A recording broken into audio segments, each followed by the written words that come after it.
Okay, good evening.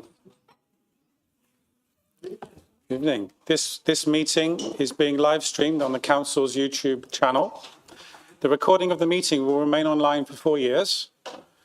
And if you are present in the chamber, you are consenting to appearing in the recording and broadcast, which may also be used for training purposes.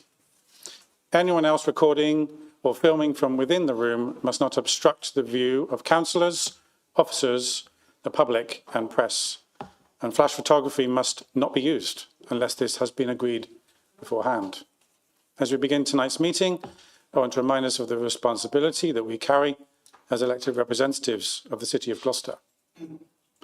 This chamber is not just a place for debate and votes, it belongs to the public, and everything that we say and do here shows how seriously we take the trust that they have placed in us. There are young people watching, our future leaders, who may one day consider stepping forward into public service. We must show them by our example that politics can be conducted with respect, dignity, civility and purpose.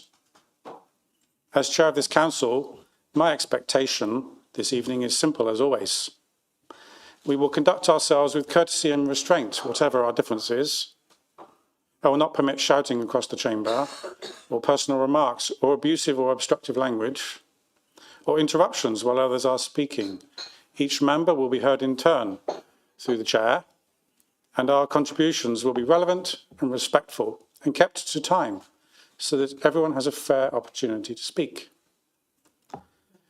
I would also like to remind you of the protocol on member-officer relations, which forms part of the constitution of this council, which states in 11.2, members and officers should not criticise or undermine respect for the other at council meetings or at any other meeting they attend in their capacity as a councillor or council employee. And 11.3, members should not raise matters relating to the conduct or capability of an individual officer or officers collectively at meetings held in public. The tone we set matters for the decisions that we take, for the reputation of this council, and for the kind of politics that we pass on to those who follow us. Let us carry out business in a way that strengthens the reputation of our city and makes Gloucester proud. Thank you. We'll now proceed to the agenda.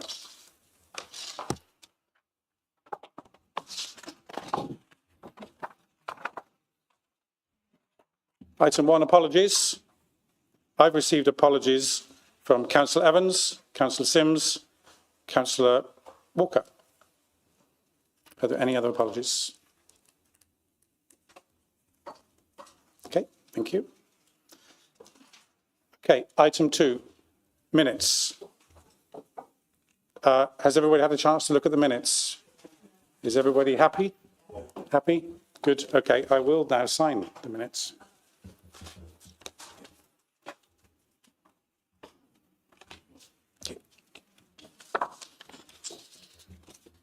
Item 3, declarations of interest. Are there any declarations of interest this evening? No? Okay. Item 4, call over. I will read out the agenda items that are available to be reserved for discussion this evening. If you wish to reserve any items for discussion, please indicate by raising your hand. Item 9, Capital Strategy 2026 to 27. Okay. Item 10, Treasury Management Strategy 2026 to 27. Item 11, Pay Policy Statement 2026 to 27. Item 12, Review of Political Balance on Committees and various appointments. Okay. No items have been reserved for discussion. I will now call upon the Leader of the Council to move a motion to ask Council to approve the recommendations of all reports on the agenda. Councillor Hilton. It's, your man. I'd like to move that council is asked to resolve that the recommendations of all reports on the agenda be approved. Is that seconded? Okay. Would you like to speak? Okay. Okay. Can I have a show of hands? Is that approved? Yep. Okay. Thank you very much. We now move to item 5 on the agenda, public question time.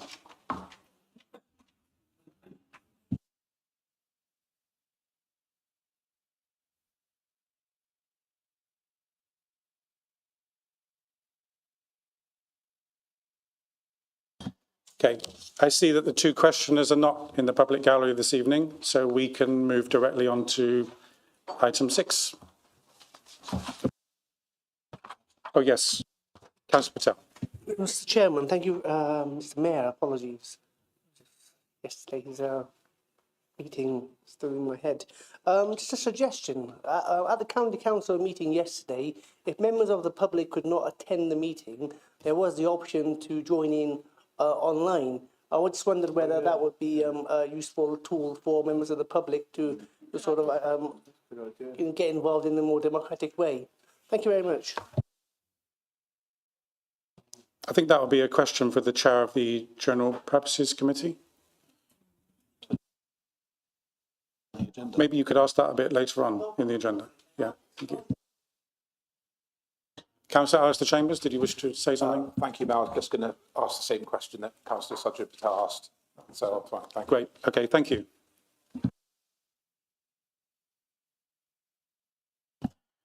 Okay, let's move to item 6 then, petitions and deputations. We have not been notified of any petitions or deputations. Item 7, announcements. Okay, I don't have any announcements this evening, so does the Leader of the Council have any announcements? Yeah. Thank you, Mr. Mayor. Just wanted to say that last week I received a letter from the Parliamentary Under Secretary of State for Devolution, Faith and Communities to let me know and the Council know that Gloucester had been awarded £20 million on the Pride and Place programme for Matson and Robbinswood. This will be for over a 10-year period. We're expecting a release of some funding in a few weeks' time to start it off. We will have to set up a neighbourhood board led by a chair that will be supported by this council and by the city MP. You can see the MP.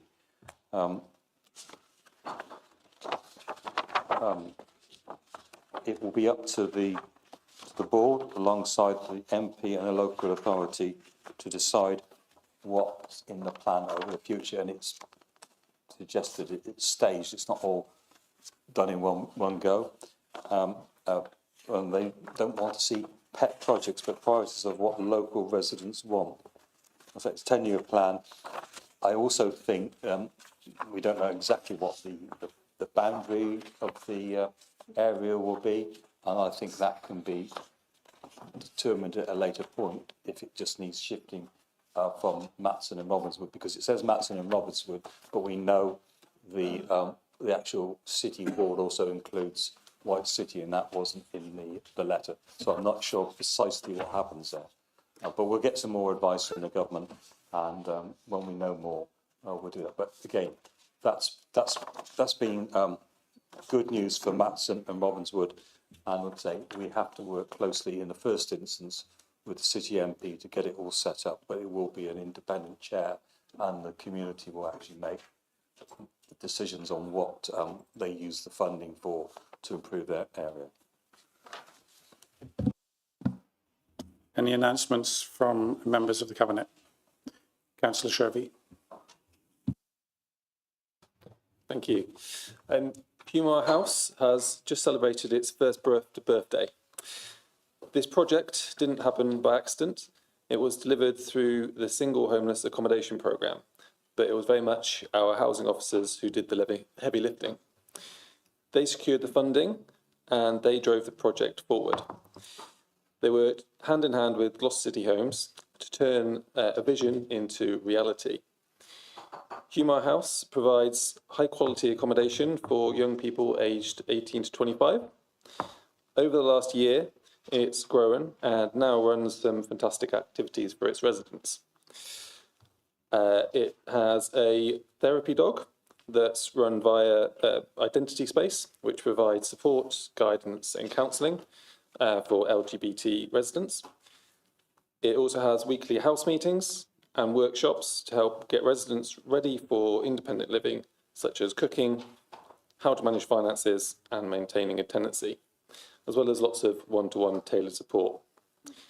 This is what happens when Gloucester City Council works with Gloucester City Homes and steps up, works collaboratively and delivers for our residents. I would just like to say thank you to everybody who has made the first year such a success. Councillor Courtney. Thank you, Mr. Mayor. I've got a few announcements, so I'll try and keep them brief. Firstly, I want to let you know about a new art space that's opened up in Eastgate Shopping Centre on the upper level, where the toilets are, called Meanwhile in Gloucester.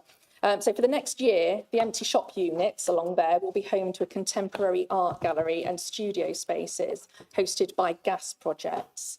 The first exhibition that they're putting on there is by the photographer Kelly O'Brien. It's called No Rest for the Wicked, and it explores the cycle of labour endured by poor and working class women across 3 generations. It's really interesting. I do recommend you go and see it.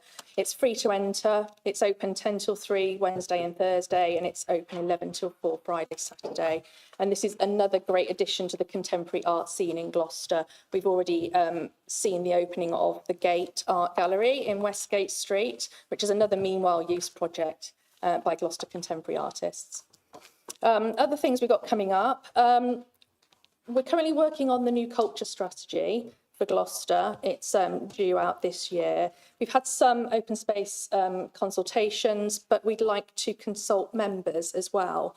So we'll soon be inviting you to a member briefing / consultation where you can come along and put forward your opinions, ask any questions, have some input into the culture strategy.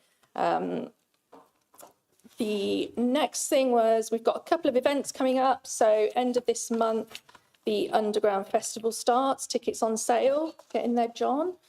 We've also got the Three Choirs Festival. Brochure is now out. The festival starts in July, but tickets are on sale now. So get in there quick before they all sell out. And the last thing I wanted to say was a thank you to Councillor Sims, who isn't here this evening. So if you're watching, Valerie, thank you for the event that you put on for International Women's Day here in this very room. It was called Women in Politics and the theme was Give to Gain.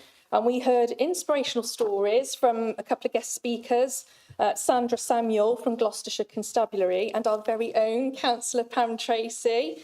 And they shared with us what's inspired them to dedicate their life and their careers to serving their community. It was attended by women from local community and cultural organisations, as well as council staff and councillors. And I just wanted to thank Councillor Sims for bringing together such a fabulous group of women to share our stories. We had a really, really lovely time and we connected over some fantastic Caribbean food. That was very nice too.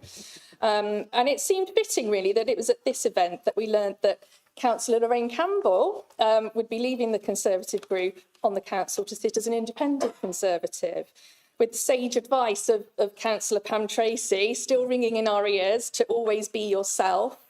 So I'm full of admiration for you, Lorraine, for making this brave step to allow you to be true to yourself and true to Gloucester, which has always been your first priority. And I'd like to assure you I will always continue to offer you my friendship and support as you navigate through your new role on the council.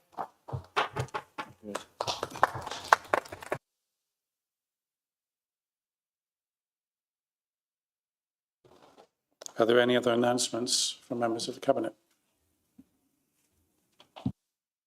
Okay, announcements from chairs of committees.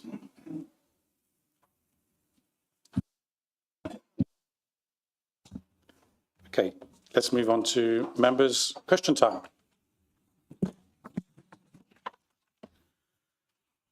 I will invite group leaders to ask 2 questions and related supplementary questions. Other members may indicate that they would like to ask a question by raising their hand. After group leaders, I will endeavour to allow each member who has indicated to ask 1 question and 1 related supplementary question before allowing any member to ask a further question. This will continue until the time has run out.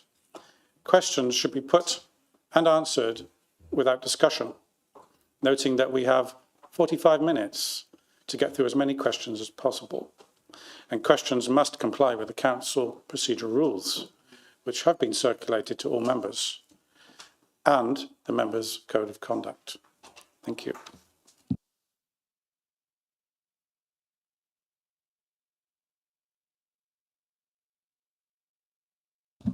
Councillor Stephanie Chambers to start. Thank you, Mr. Mayor. This is a question for the leader.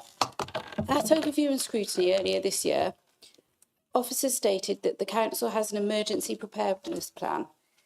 Given the House of Lords 2026 report on UK civil preparedness, and given that we are living in a very dangerous world where people across this globe are demonstrably suffering from crisis, disasters, and sadly war, can the leader confirm exactly which emergency plans Gloucester City Council holds under the civil contingency framework, who owns them, and why elected members have never been given sight on them? And just before you start, I just wanted to say from the Conservative group that our thoughts were with everybody suffering today in this world, but especially those that are suffering from war and can't sleep safely in their own beds. Leader of the Council.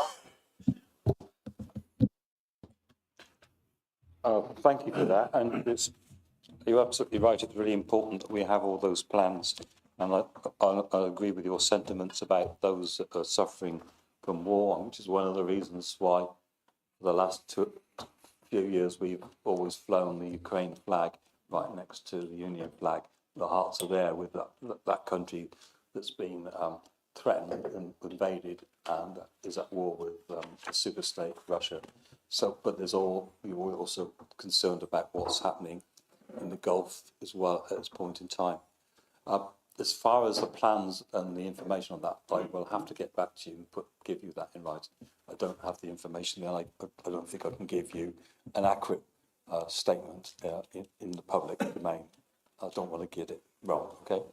But we'll get that sorted for you. Councillor Stephanie Chambers, do you have a supplementary? Yes, I do. If a major incident happened today in Gloucester or tomorrow, whether that's flooding, a cyber attack or a critical infrastructure failure, how can this council credibly claim that we're prepared when those democratically elected members haven't scrutinised the risk and they've never been allowed to see, question or verify a single emergency plan? At a time when the world's facing unprecedented instability and many millions are suffering from emergencies and conflict, should this council be leading by example on transparency and readiness? The track record of this council when there's been emergencies, even under your administration, is always to do a really good job of providing support to people in Gloucester. As far as the plans that you want to look, I've said I'll get them to you and we'll let you know what they are.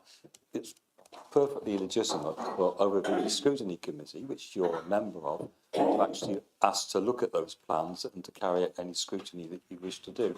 But we have to make sure they're as good as they are. But I don't agree with you that you've not been able to see them. I mean, you know, if you ask for them, I'm sure we can share them. I'm sure that's possible. But I'm not blocking it. Second question, Councillor Stephanie Chambers. Thank you, Mr. Mayor. This is to the leader again. There is widespread perception among opposition members and the public that this council, led by yourself, is being managed in a way that suppresses democracy and scrutiny rather than enables it. Members are repeatedly interrupted and the relevance of their questions is just judged inconsistently and answers frequently fail to address the question asked.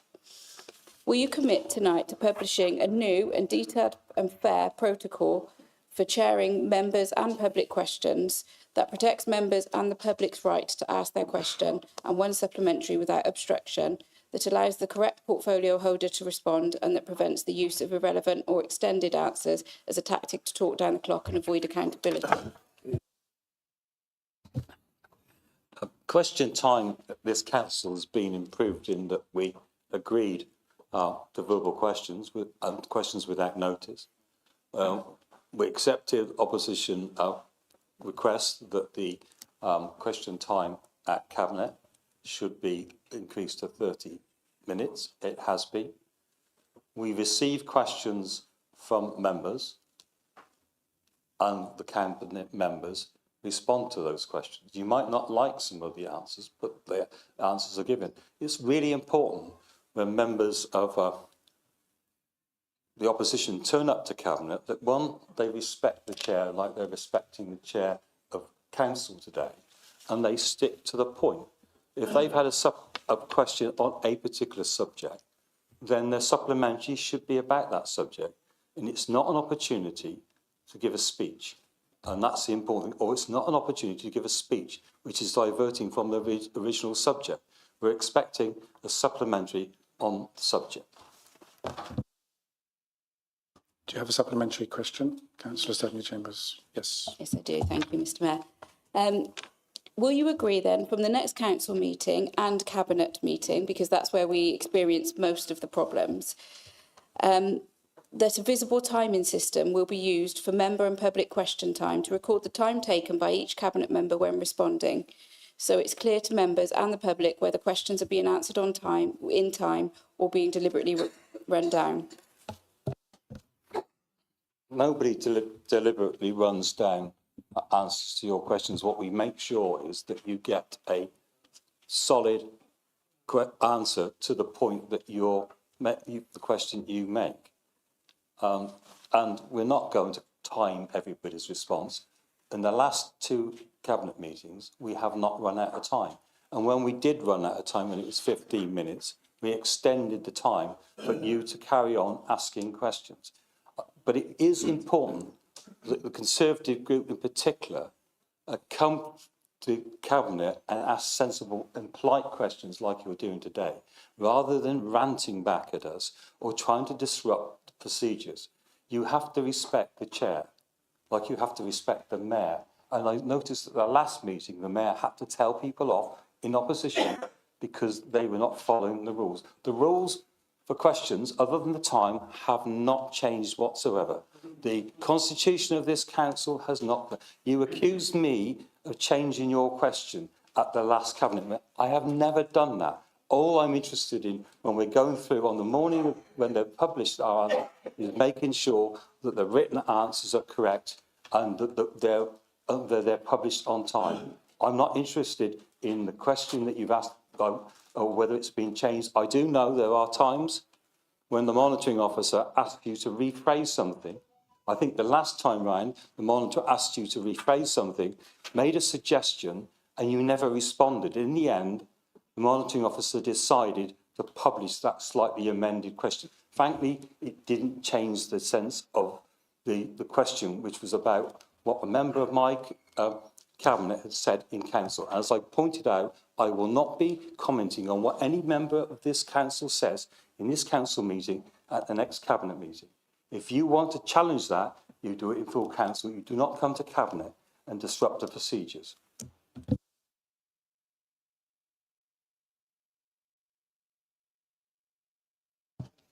Yeah, I can hear that.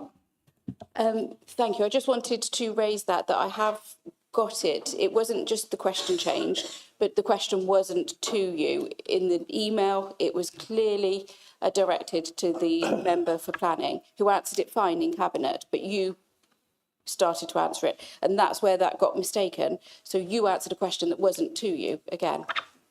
Thank you. Councillor Hilton, you may respond. Yeah, I did check that. I checked that. And it was drafted to me.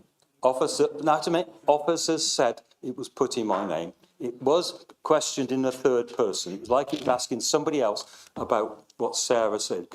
So it was in the third person. It was drafted to me, so I was answering, and I've double checked with the monitoring officer, and on that question, you failed to indicate who you wanted to answer it. So Okay, they sent thank it you, to Councillor me. Hilton. Thank you. Okay, if you'd like to continue to discuss this after the meeting, please do. Councillor Pullen, It's not please. about something you said. It can only be about something you.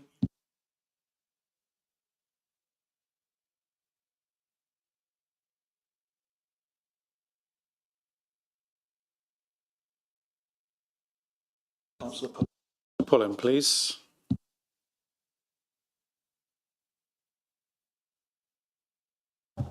Thank you, Mr. Mayor. The news from Matson is fantastic. There's no getting away from that. £20 million. The full funding for the whole council for EFS was only 15.5. And I'm surprised, Councillor Hilton, you didn't speak about the £20 million for Matson with some more enthusiasm and commitment. So can we try again? Will you enthusiastically welcome £20 million to be spent for, by and with the people of Matson for Pride in Place funding? And will you thank, his name is Alex McIntyre, the MP for Gloucester, for all the work that he has done in securing this fantastic funding? Thank you. Leader of the Council. I don't usually use the word fantastic, but it really is extremely good news that the City of Gloucester and Matson and Robbinswood have got this £20 million. That's the point I was trying to give to you earlier, is some of the facts that I know of. I only got the letter at the end of last week. I think it was when I was at the District Council Network, or the Local Council Network conference, as it's now called. So it is good news, and we will work closely with the Member of Parliament, and we will, because we have to. That's what the government did. But if Alex McIntyre wants to tell me what he actually did, then that would be really helpful, because I don't know. All I know is that I got a letter from the Minister telling me that the money had been awarded to the city, and we issued a supportive press statement saying how pleased we were that we got the money. You might want to use slightly different language and get overexcited, Terry, but I don't always get as overexcited as you do. But of course, it was good news. It was good news, by the way, in the press office. Councillor Pullen, do you have a supplementary question? Well, Councillor Hilton, you'll be telling me to calm down in a minute. So we got the money for the people of Matson. Fantastic. So we need a guarantee and an assurance from you as leader of the council that this council will administrate this money as effectively and efficiently as possible, that the council will comply completely with the principles and funding of the council, and that only the people of Matson will play a part in deciding what the priorities are, what they want the money for, and how it will be spent. And will the council ensure that every single penny gets to Matson for those people for whom it's given and who rightly deserve it? Thank you. Councillor Hilton.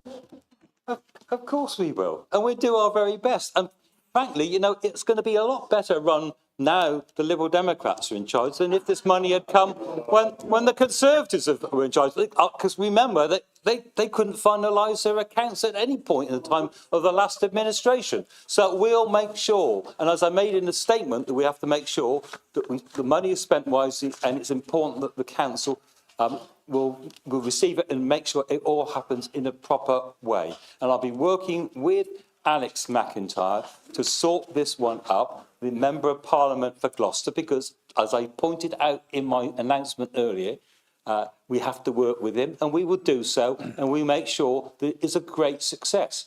Because the Liberal Democrats are very good at making sure things are a success. And the government has given us £20 million over 10 years, and that's what we plan to do.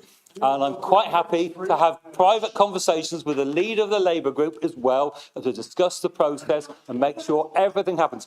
We can't say every penny, because there will be some money that's got to go into some administration that the council has to carry out. But the people of Matson, but it's not just the people of Matson, by the way, Terry, it's the people of Matson and Robbinswood, because that's what the government said.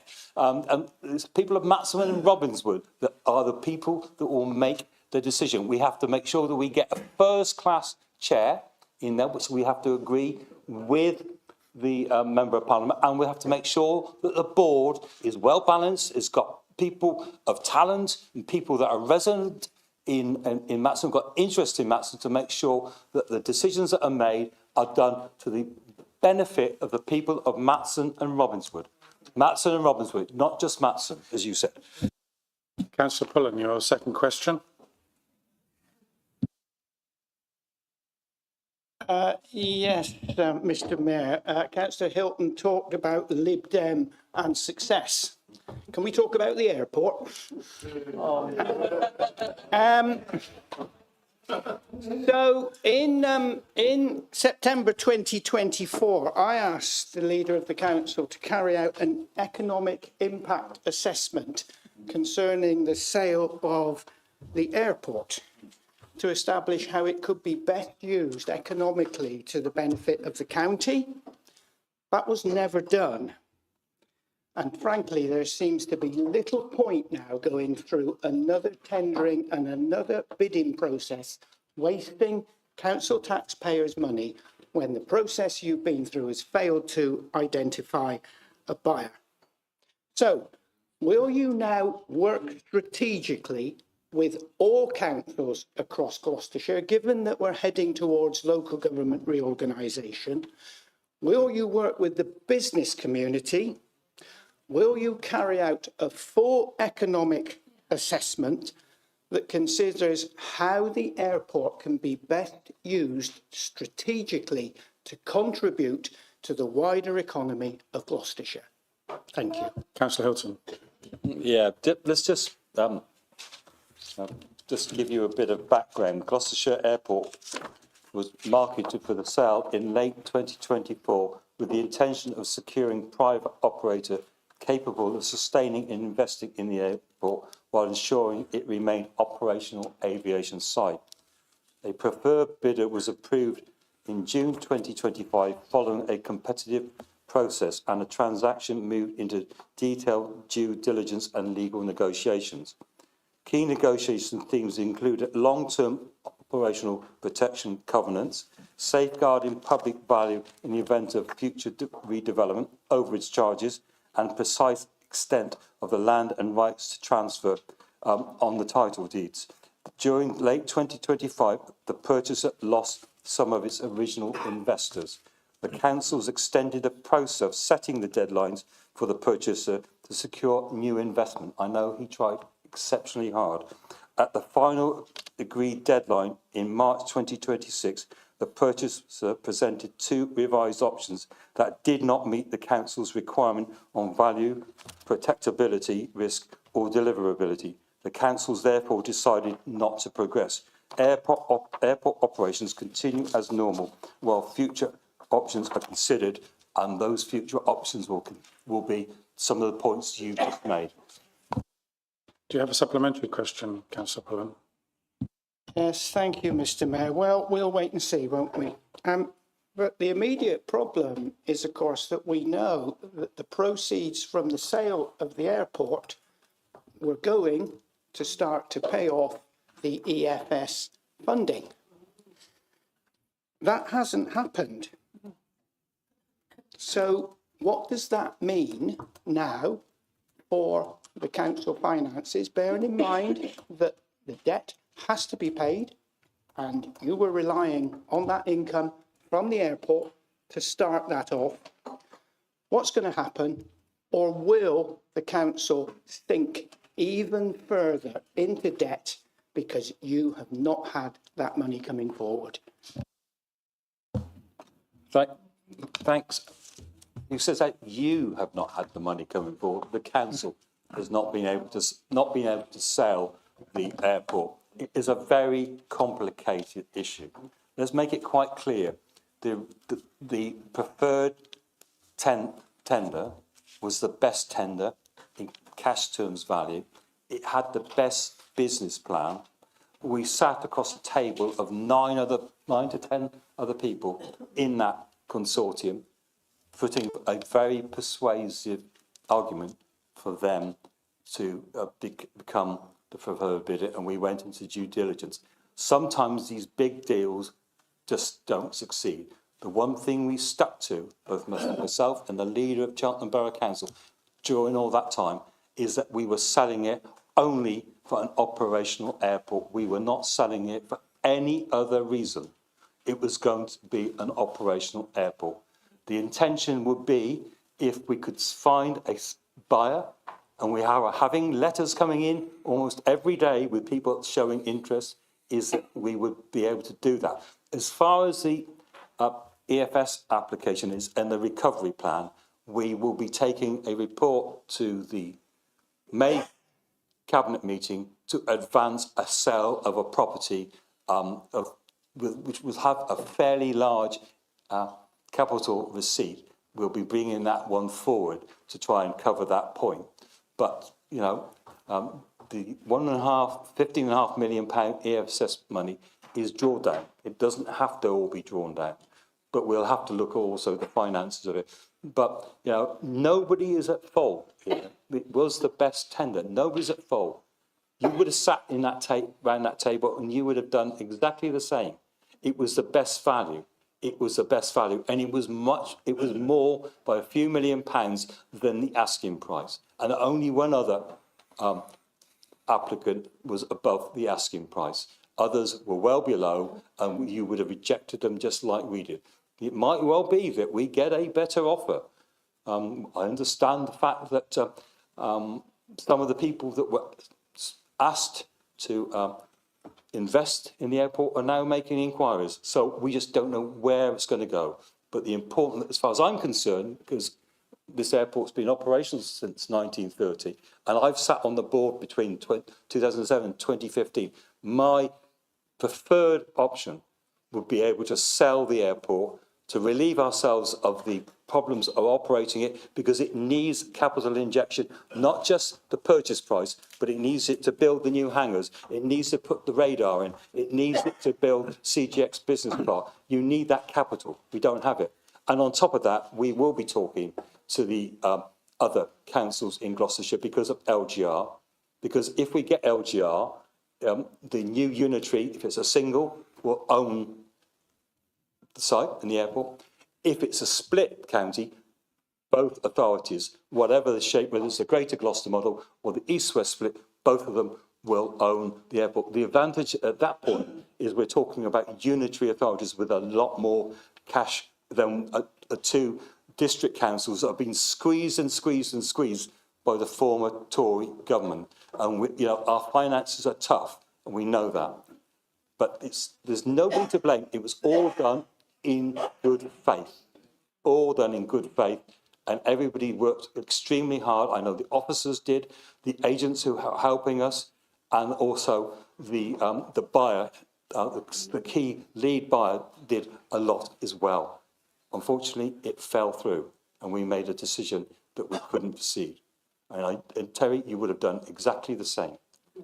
You would have done exactly the same on the way that, I mean, I also made sure in the sales particulars that it made it quite clear that we were selling it as an operational airport. Sorry.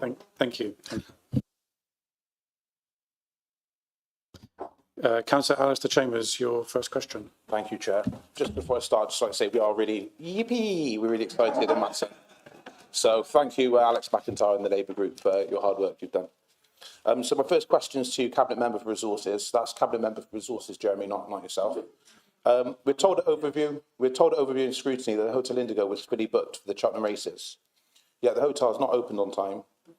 So can you confirm exactly how many bookings have been cancelled and what this means in reputational and economic impact for the city? Thank you.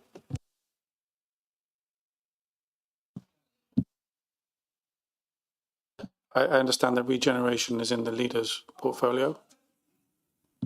Councillor Hilton. Can I say, I welcome Hotel Indigo opening in Gloucester. It is a place where we will all recommend our visitors to the city to go and stay if they're coming here overnight or here for a few days.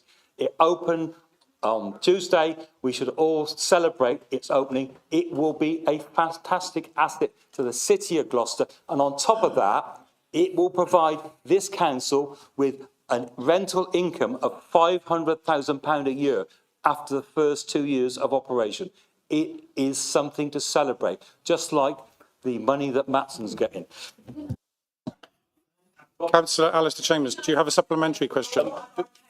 Councillor Tracy, please. Before I ask the second question, can I get the answer to the first question? Yeah. Do you have a supplementary question? I do, yes. There have been reports suggesting that the delay to the Hotel Indigo may be linked to potential health and safety concerns, including Legionella. Can you confirm whether this is the case, and if not, clarify the actual reasons for the delay? Thank you. There's no Legionella in the hotel. There's just technical reasons to get the hotel operational. These things happen when they're setting up, but it's out of our hands. It's being managed by IHG, and they will run a superb hotel in Gloucester. They have a very good track record. I'm sure you stayed in IHG hotels in very many places around the world. It's just, you know, we should celebrate that they're opening. Not trying to diss it, not trying to do damage to the potential income that it might get. You know, let's understand we are effectively going to receive an income from it. We need to make sure it's a success. So it's about time some members of the opposition stop trying to diss it and celebrate what the forum has been. And we've taken it off and we finished it. The forum is now finished. We've done a really good job and we did it and kept it in budget. And I know the officers have been really working hard about it. So, Alistair, why don't you just go and take Stephanie there, have a meal there, and then tell everybody how wonderful it is, and maybe stay overnight as well. Do you have a second question, Councillor Alistair I do, Chambers? thank you. I've actually booked tonight there anyway, so there you go. Of course. Jeremy did offer to take her place, but I refused. Can you confirm the exact date on which the car boot operator was granted a 1-year rent-free period? Who authorised that decision? And what was the justification for offering those terms to the Cabinet Member for financial decision? Councillor Wilson? I believe it was August last year. Councillor Alistair Chambers, do you have a supplementary question? August last year was a month after the car boot opened.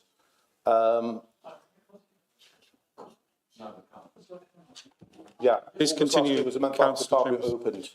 Do you think changing the terms of the contract was fair on the other vendors, seeing as you've given a year's rent-free period and they didn't have the opportunity for that? Yeah. Councillor Wilson?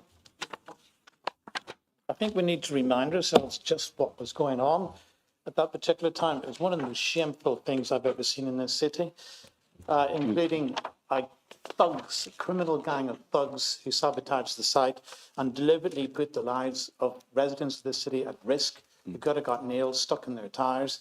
And God only knows. Imagine a family from Abbeymead, went to the car boot, got a nail in their tyres, and then they had a blowout on the motorway. What would we be saying then? And I'm afraid the side effect is every time somebody asks me about the car boot, I always hope I'm going to have an update and bring in these other scums to justice. But sadly, so far, we haven't had anything, and they're still out there somewhere. So there's a real dark side sometimes in this city that we need to be aware of and we need to stand up to. Possibly a story for Gloucestershire Live to follow up on, because I'm sure everyone in this chamber, without hesitation, would have condemned utterly that attack. And I would appeal any members of the public who have any information on this to please come forward and take it to the police, because we have to put these people behind bars. If you look at the report that went to the Audit and Governance Committee on the tendering of the contract, and I'll just quote, but this is the public version of the report. It was intended the site would open early July 2025. However, due to the site being subject to malicious damage, this was not possible. As a result, the opening of the car boot was delayed until the 27th of July under licence, with final sign-off of the lease contract for the 1st of August 2025. And just above this, it talks about once a decision had been made to pursue the third offer, there was significant social media coverage that persisted throughout the heads of terms negotiations.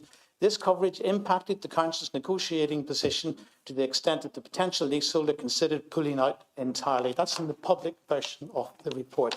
Now, are we saying that anybody who wants to come to this city and do business, that it's perfectly acceptable for things to be subject to this level of intimidation? Because I say it is not. So this is the reason why we had to improve our offer to them, because our negotiating position was weakened, and that was the result of it. So moving forward, I have no doubts that this car boot sale will be a great success. But he's had a tough opening, and I wish him every success in the future. And I think we all here in this chamber should support him in his endeavours and support that car boot sale. Yeah.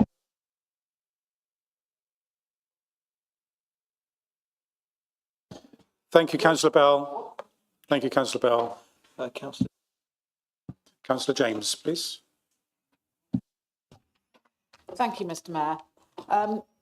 BMX track at Kingsway has recently closed for the second time, to my knowledge, due to safety issues following vandalism at the site.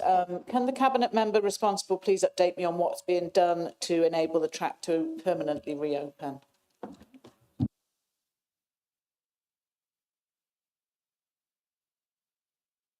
I've got the Is it Councillor Sawyer? Well, I'm guessing that comes under asset management. I wasn't aware of that track in Kingsway, so I'll find out for you and update you, because I don't like hearing things like that, because it should be open all the time. Ultimately, of course, it's the vandals we need to be coming after, but nonetheless, we have a responsibility. So I'll look into that for you and I'll give you a written update. Do you have a supplementary question, Councillor James? I had a supplementary question which was along what timeline would be for the works, but I'm surprised you weren't aware of it, because it was a GCC Facebook post that brought it to my attention that it was closed again.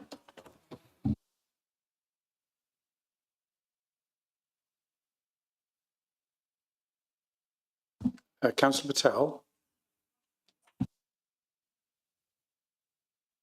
Thank you, Mr Mayor. Can I also just start off by saying thank you to Gloucester's MP Alex McIntyre for successfully getting £20 million for Matston and Robinswood Ward. Great news for the people of Matston and Robinswood. It's a shame that on this occasion my ward in Barton and Treadwell won't be getting anything, but nonetheless, credit where credit's due. Great news for Gloucester as well. The leader of the council talked about the Lib Dems and their successes, but sadly, as we know, they couldn't even get the sale of the airport over the line. The runway was clear, but unfortunately the deal didn't take off. And also it took them 3 months to get the Christmas lights down, and they got a lot of black on that on the council website in relation to that. Moving on to my question, the council is struggling financially and has been for quite some time now. I'm aware that 2 properties were purchased in my ward over a year ago for £1 million by this council. They consist of 18 rooms, which were all let out prior to the sale to the council, and the properties have been sitting empty for over a year.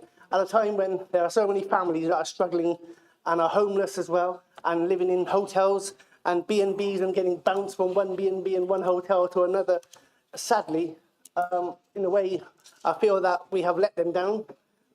Can the Cabinet member for Resources please advise when these properties are going to be ready and used by local homeless people in Gloucester? Thank you very much. Councillor Sherby. Switch your mic off. Switch it on. Sorry. Yes, thank you for the question. They are currently being refurbished, and that takes some time. They're not new builds, so there's a lot more work that needs to be done than just the normal sort of house. So they are being refurbished, and I don't have a timeline, unfortunately, but I can get that for you. Do you have a supplementary question, Councillor Patel? Yeah, thank you. Thank you for the answer. It would be useful if we can provide us with some timeline at the earliest opportunity. As I said, sadly, there's all these homeless people and homeless families living in B&Bs and even living on the streets. Yet prior to the sale, there were 18 residents living in 18 rooms, or more than 18 residents perhaps, in those rooms. So why is it taking over a year to get the work done? That's a long time. £1 million. That's what we were going to get from the sale of the airport after all the debts were wiped off. And we've just spent £1 million and we've got nothing from it after a year. It sounds crazy to me. Thank you. Councillor Sherby?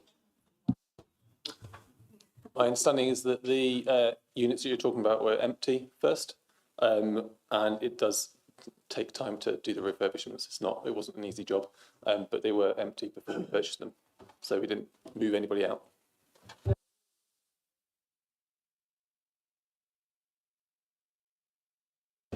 Okay, thank you.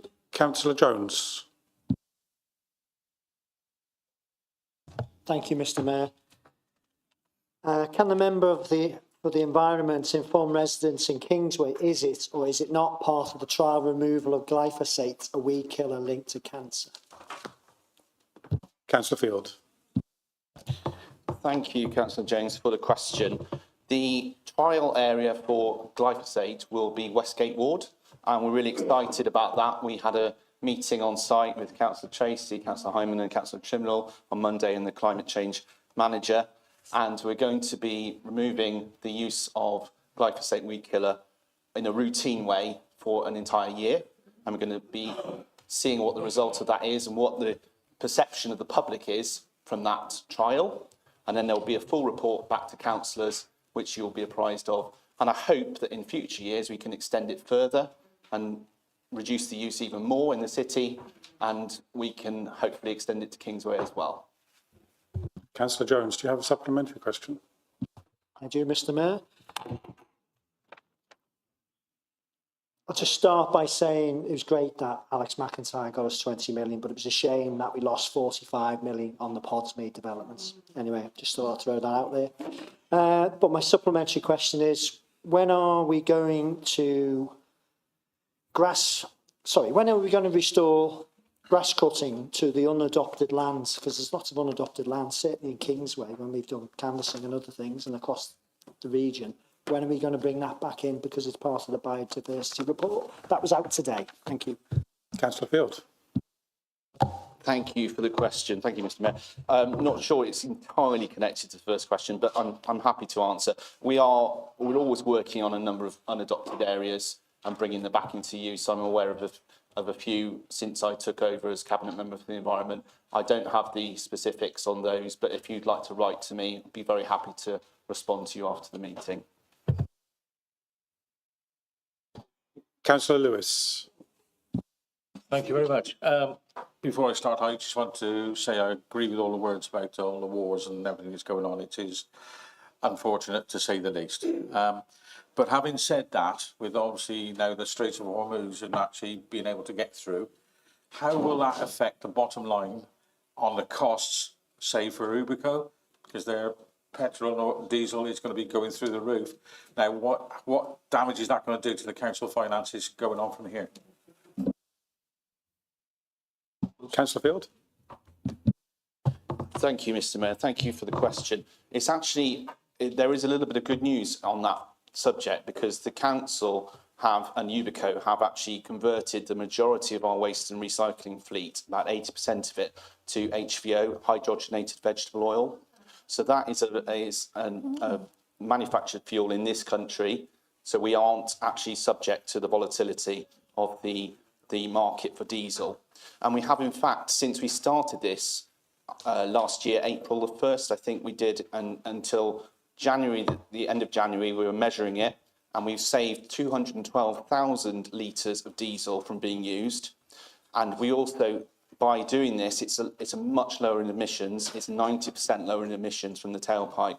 We've actually prevented 500,000 kilograms of CO2 from entering the atmosphere, over 500,000 tonnes, kilograms from entering the atmosphere of CO2. So it's a good news story for Gloucester, and it will continue, I hope.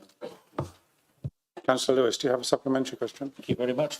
That is good news, but I think all that savings will be eaten up in the next couple of weeks or whatever. So I noticed the petrol price is going through the roof at the moment. It's about 15 pence more than what it was. And with that, and you're doing the fats and all the rest of it, do you recommend this now to actually start eating from the fish and chip shop to actually make sure we get more oils ready for the lorries? Councillor Field. Thank you very much. I do like fish and chips myself. Yes, it's great because it's locally manufactured. It's manufactured in this country, and we are supporting UK businesses when we buy HVO. I would like to see the remaining 20% of the fleet converted to that as well. And long term, of course, the aim is to convert the whole fleet perhaps to electric vehicles. That's obviously something that we need to discuss when we know what kind of model we're going to have after LGR, but that can't be finalised yet. When we know what model we have, we will know what sort of fleet we're going to have, whether we're going to be able to work with other authorities as one authority to procure a fleet for the whole county or half the county or Greater Gloucester, whichever one we get. And I hope that we can continue to have our depot in Gloucester where we recycle all that material. I hope that we can continue to use HVO even more and until we can get to the point where we might be able to consider electric vehicles. Councillor Chambers-Bruce. Thank you, Mr Mayor. This is a question for Councillor Courtney. I received a message from one of our residents, quite upset, a couple of weeks ago. They'd been trying to book to go to an event at the Guildhall. Them and their husband, nice night out and all of that. But when they rang, they were told that although the tickets had not all been sold, they themselves could not buy a ticket because they're a wheelchair user. Oh. And when asked, well, why can I not come because I'm a wheelchair user? They were told because recently Health and Safety has dictated that for events at the Guildhall, they are only allowed to sell one place for one wheelchair. Is that true? Councillor Courtney.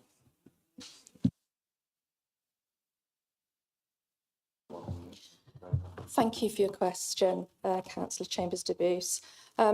Yes, this has always been a constraint of the Guildhall, unfortunately, that it's not a purpose-built cultural venue. It's a very old building with regulations around it that make it really difficult to make it fully accessible. And we've always had an issue with being able to accommodate wheelchair users. Not just the fact of them being able to access the building. We have a ramp that goes in from the car park, and we have lifts, and we have the stair lift part as well. It's not so much that, it's also the fact that we have to have a member of staff available at all times for each wheelchair user. So in the event of an emergency, of a fire evacuation, we'd have to be able to help them evacuate the building.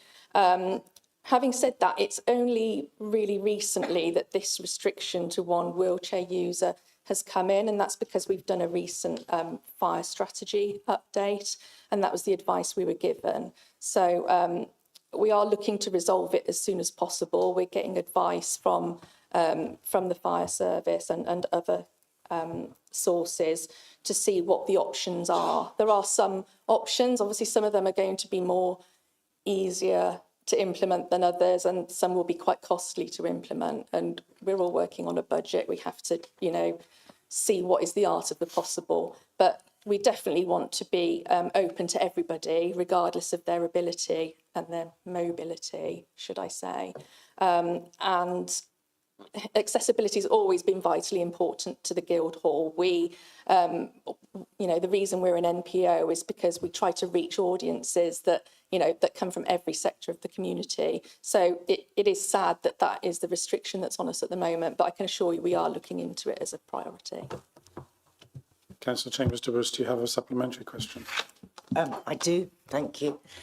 Can we be sure that when the new venue eventually happens, where the market is, that we won't have similar constraints and that effectively we will no longer be discriminating against people? Because if the problem hasn't been sorted at the Guildhall, we will have to ensure that all programming is in the new venue.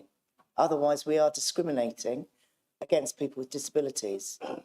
So can you assure me that unless the problem can be resolved at the Guildhall, all programming will happen in the new venue? Councillor Courtney. I can assure you that accessibility is one of the key requirements of the new cultural hub. It's, we're designing it from scratch, so we can build that in from the start. We're not having to take a building that already exists, that wasn't designed for that purpose, and try and make it fit. We're starting from the ground up with it. So yes, absolutely, it will be accessible to people who are wheelchair users, as well as other mobility issues. And as far as the Guildhall goes, at the moment, we're still working on the business case for how the Guildhall will operate once the new cultural hub opens. So I can't give any guarantees about what will and won't be at the Guildhall and compared with the culture hub at this stage, but it is something that we're working on, and a paper will be brought to Cabinet soon, sort of outlining what the proposals are, what the different options are, and what's the best way to make sure that those two venues aren't competing with each other, that they're complementing each other, and that they're being used in the most cost efficient and artistically efficient way. So yeah, there's more to come on that one. Councillor Millard. Thank you. This is a question for the Cabinet Member of Housing. Labour councillors are receiving complaints from some residents of unsatisfactory service from the council's housing team.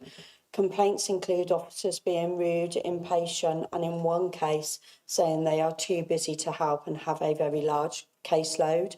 As one person put it, the housing team at Gloucester City Council are useless, sorry to say. Is the Cabinet Member aware of such matters, and does he agree that people who are homeless or in housing crisis deserves a sympathetic and supportive response from the council and not the abrupt attitude that some are getting? Councillor Shervy. Thank you for your question. Yes, and I'm sad to hear that people have had that experience. I'd like to think that that's not the norm, and officers are under high caseload, and there is a high pressure environment as well. That is a national trend. Unfortunately, homelessness is going up across the board, but that doesn't mean that sort of language or how we treat people is acceptable. One thing I'm trying to do is move the service into a more trauma-informed way, but that is like turning a tanker. It's not easy to do it overnight. There's lots of things that are embedded in sort of the culture of how we're doing things.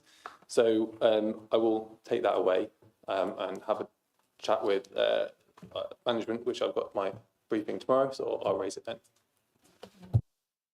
Our 45 minutes is up, but Councillor Millard will allow your supplementary question. Thank you. I will be brief. We understand there are staffing issues and shortages in the housing team. Are they able to cope effectively, or is the housing team in the same position as the finance team, where there are serious staff capacity and capability problems? Councillor Shervy.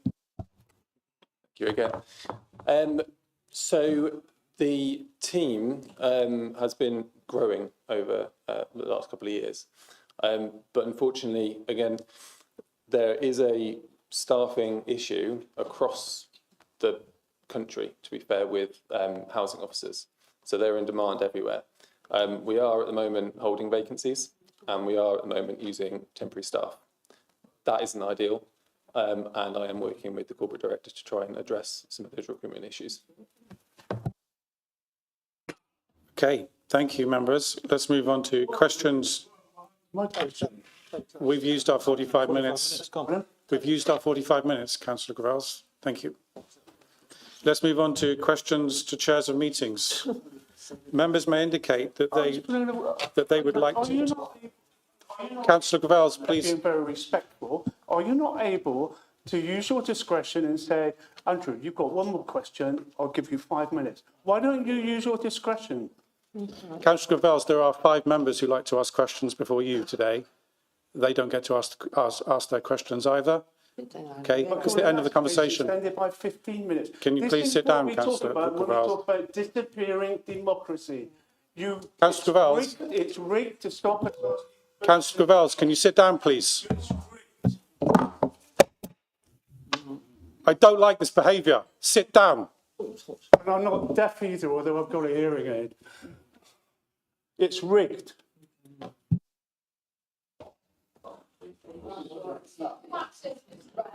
Just remind, no,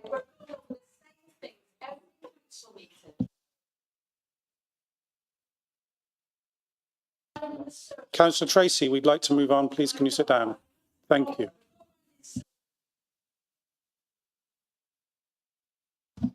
Questions to chairs of meetings. Members may indicate that they would like to ask a question by raising their hand. As before, I will endeavour to allow each member who has indicated to ask one question and one related supplementary question before allowing any member to ask a further question. Questions should be put and answered without discussion, noting that we have 15 minutes to get through as many questions as possible.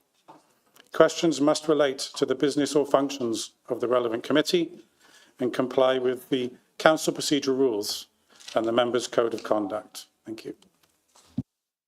Are there any questions?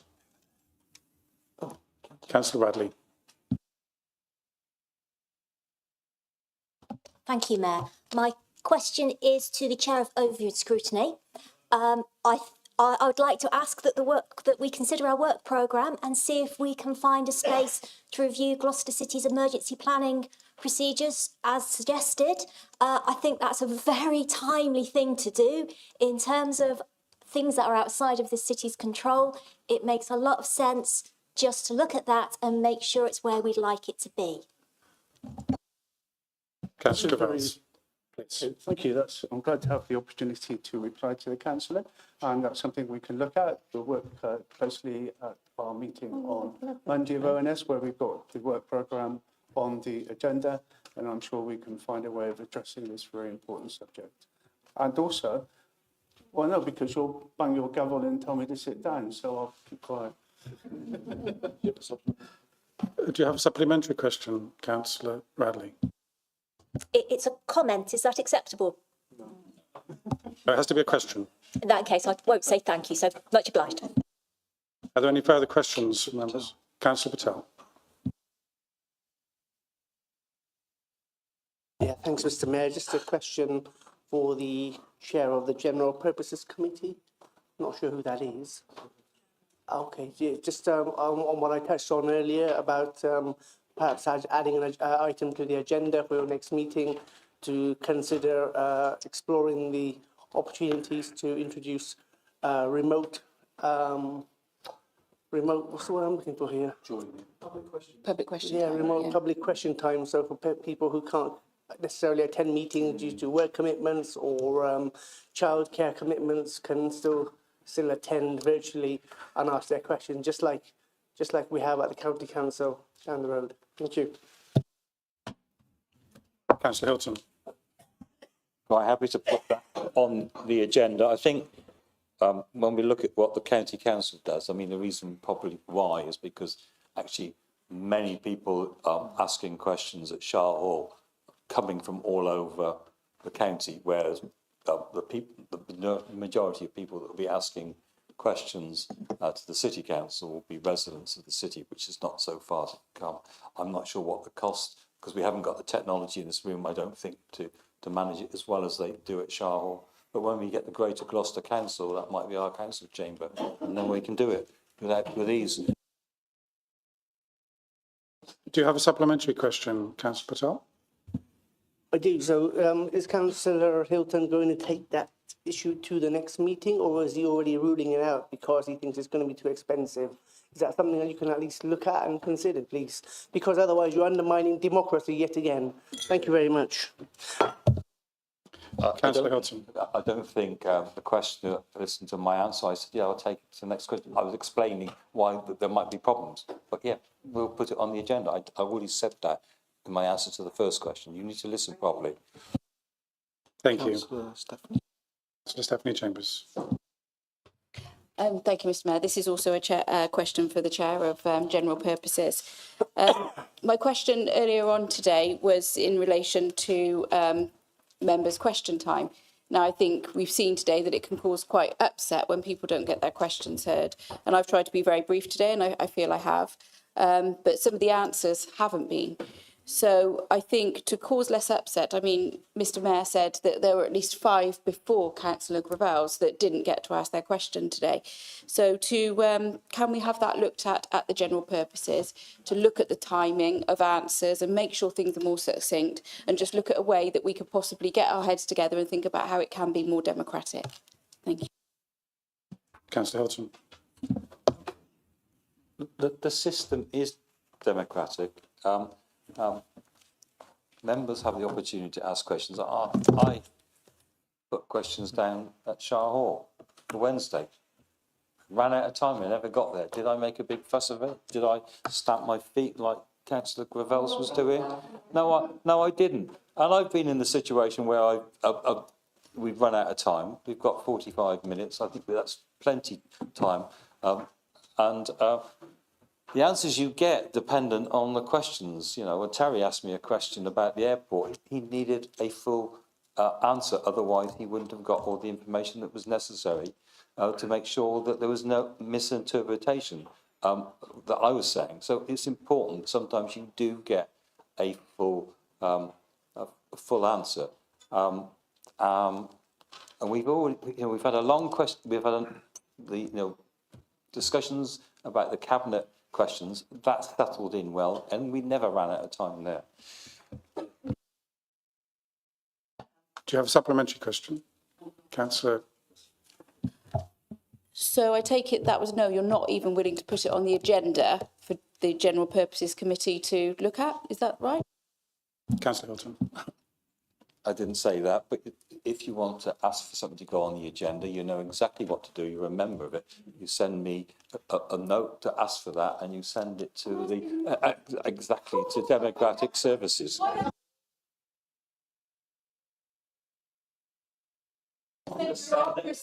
Thank you. Thank you. Thank you. Thank you very much. Councillor Dr. Trimnall. Thank you, Mayor.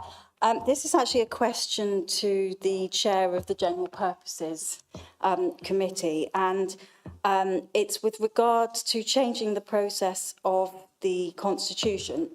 Now, many of you would be aware that on the Thursday, the 29th of January, the Mayor was put into a situation where he had to put time on the guillotine. Now, what happened was a vote...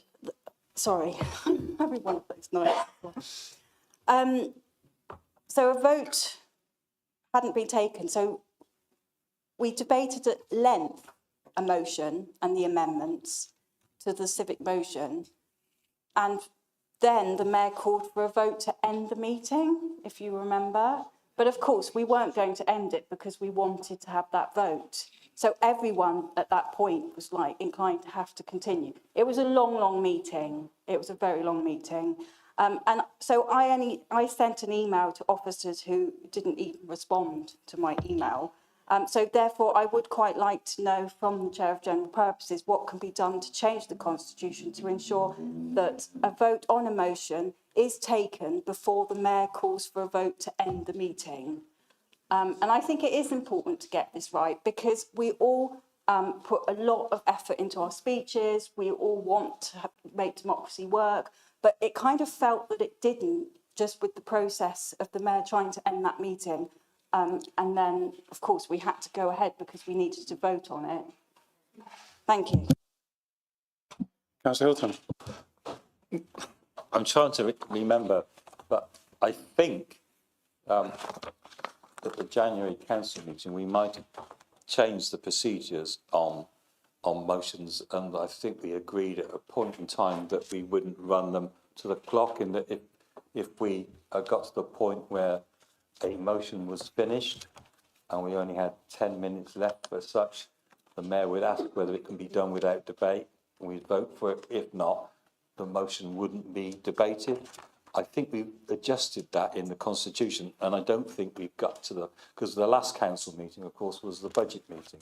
So I don't think we've tested out the changes to the constitution already. But you know, we can have another look at it. But it's not right that you don't finish a debate. But I think what we agreed to do is not start a debate where there's not a lot of time. And I think the problem with that motion was that it was started very late, and a lot of us that wanted to speak were unable to speak because the guillotine fell straight away, and there were points that needed to be made that weren't made.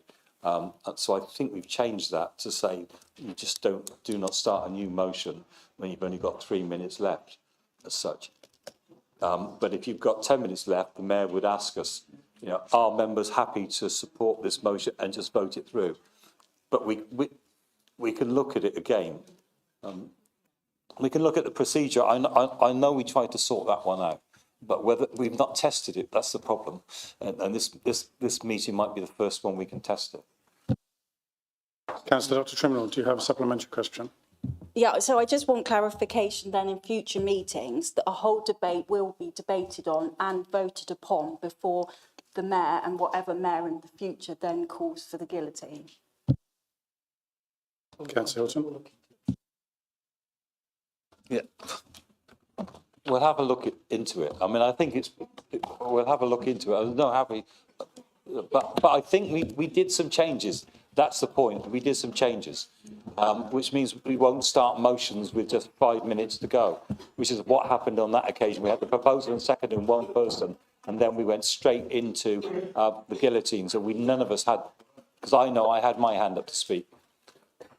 But we can do it on the managing director, so we'll look at it as well. And we can look at that, but that's the purpose of the General Purposes Committee, to look at those things.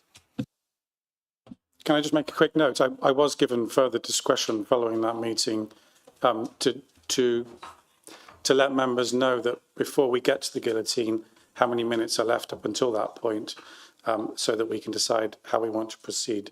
And that's what I intend to continue to do. As Councillor Hilton said, we haven't quite tested that yet. Maybe we'll get a chance tonight or in a future meeting. Thank you. Councillor Alistair Chambers. Thank you, Mayor. This question is to the best chair in the room, the chair of Overview and Scrutiny.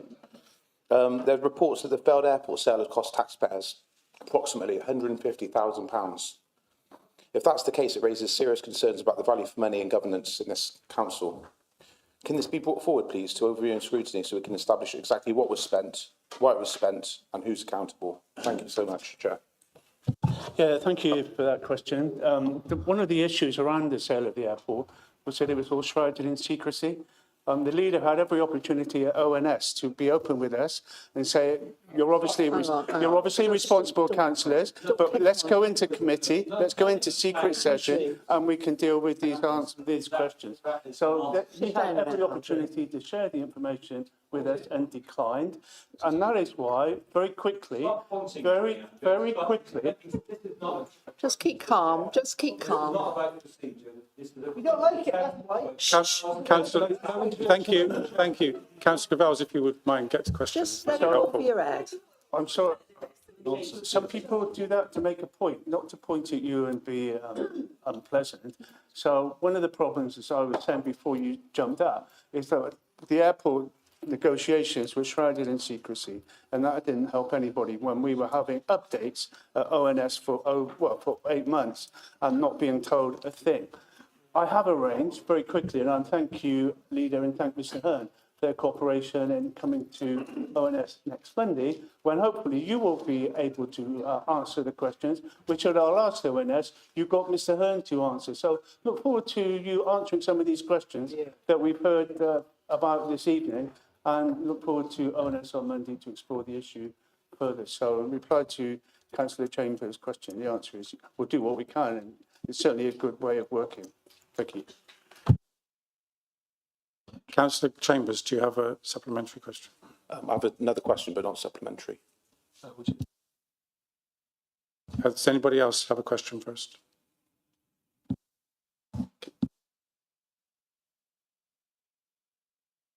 Councillor Radley. Thank you, Mr. Mayor. My question is to the Chair of Licensing. I was wondering if we could have an update in terms of the work to improve the accessibility of wheelchair accessible vehicles. It's a topic that we've discussed at committee, and I was wondering if there's anything you'd like to pass forward. Councillor Millard. Thank you. As you know, because we have discussed it on many occasions, I have tried to do a lot of work regarding this. As a city council, we have put implementations in to try and make vehicles to encourage taxi drivers to have WAV vehicles, and not just within our Hackney group, but the wider taxi trade out there.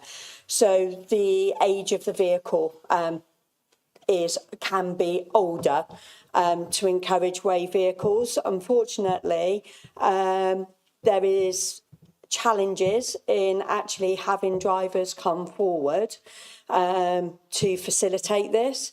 And even one company themselves have gone above and beyond and reduced fees and costs to taxi drivers if they have AWAV vehicles, and that still hasn't brought in more drivers. It is absolutely something that I am very aware of, and I continue to strive to work with officers to improve this, but there are major challenges. And I'm also in discussion with Alex McIntyre, the MP, as to nationally, is there things that should and could be done. So Radley, do you have a supplementary question? I do, thank you, Mr. Mayor. It's heartening to hear the work that's taking place. And if you're talking to the Gloucester MP, Gloucester has, of course, 2 MPs. My patch is covered by the MP for Tewkesbury, so I'd welcome his support in this issue as well. Is it possible this is most likely an issue that faces more than Gloucester, to escalate it through the local government association routes, as it's highly likely there's a lot of good learning and a lot of good practice, and more people looking at it might help us get somewhere with it. Thank you very much. Councillor Millard. It's certainly something that I am more than willing to look into. Regarding the difficulties wider, part of discussions I have had is with officers is to understand what the problems are on the wider side.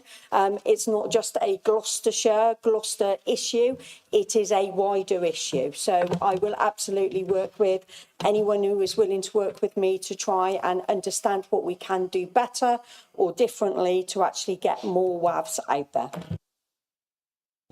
Thank you. So we've come to the end of questions to members, to chairs of committees this evening. 15 minutes is up. Let's move on to our next item, item 13, notices of motion. First motion this evening, proposer is Councillor James. Thank you, Mr. Mayor. Moving this motion in support of the Credit Their Service campaign led by the Royal British Legion. In Gloucester, as across our country, armed forces community is a very important part of our local story. Veterans, serving personnel and their families contribute enormously to our city. Many have served our nation in difficult and dangerous circumstances, and they continue to contribute to our communities long after this service ends. As a nation, we've recognised that commitment through the Armed Forces Covenant, a promise that those who have served or who are still serving and their families should face no disadvantage in accessing public and commercial services. This promise was strengthened through the Armed Forces Act in 2021, which introduced a legal duty for public bodies to give due regard to the covenant. And that duty will go still further when the Armed Forces Act 2026 comes into effect, expanding protections into areas such as welfare benefits and service-related compensation. When a veteran receives compensation through schemes such as the Armed Forces Compensation Scheme or the War Pension Scheme, that money is not ordinary income. It's compensation awarding for pain and suffering and the lasting impact of injuries sustained in service to our country. And as such, it should not be treated as income.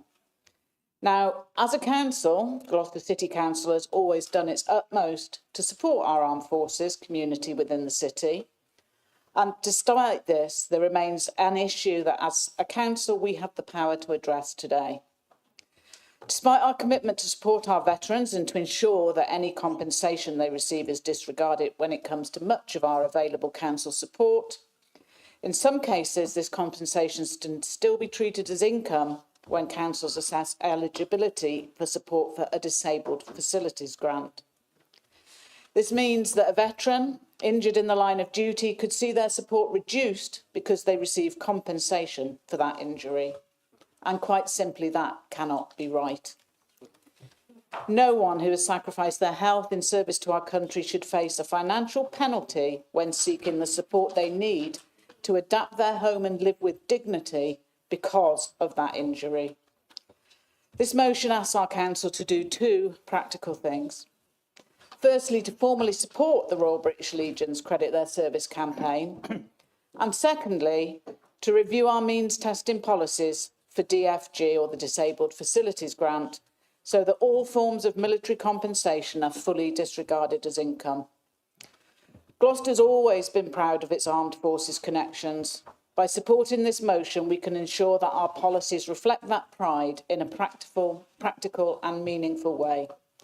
This motion is about fairness, dignity, and keeping faith with those who have served and who keep us safe. Please, Council, I ask you to support this motion.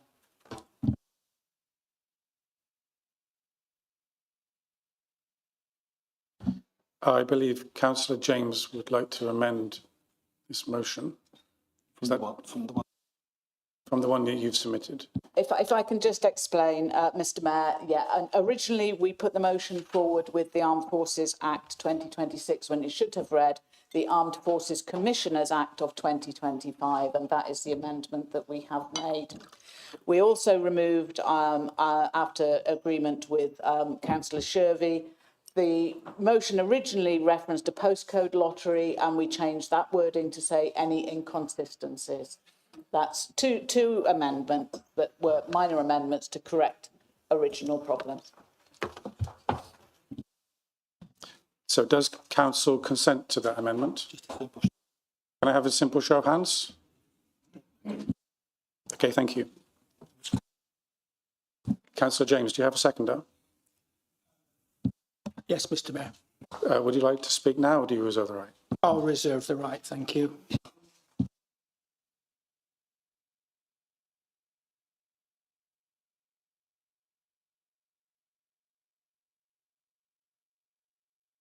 Okay, so we've got two amendments. The first amendment is from the Conservative group. Councillor Stephanie Chambers. Thank you, Mr Mayor. Tonight we are discussing something far bigger than party politics. We are talking about the men and women who step forward when their country asked, and about whether Gloucester will step forward for them in return. And before I go any further, I'd really like to sincerely thank the Labour group for bringing forward this very important motion, and for the addition that Councillor Shervey has made to it as well. And when we come together on issues that affect our veterans and families, it shows the very best of this council.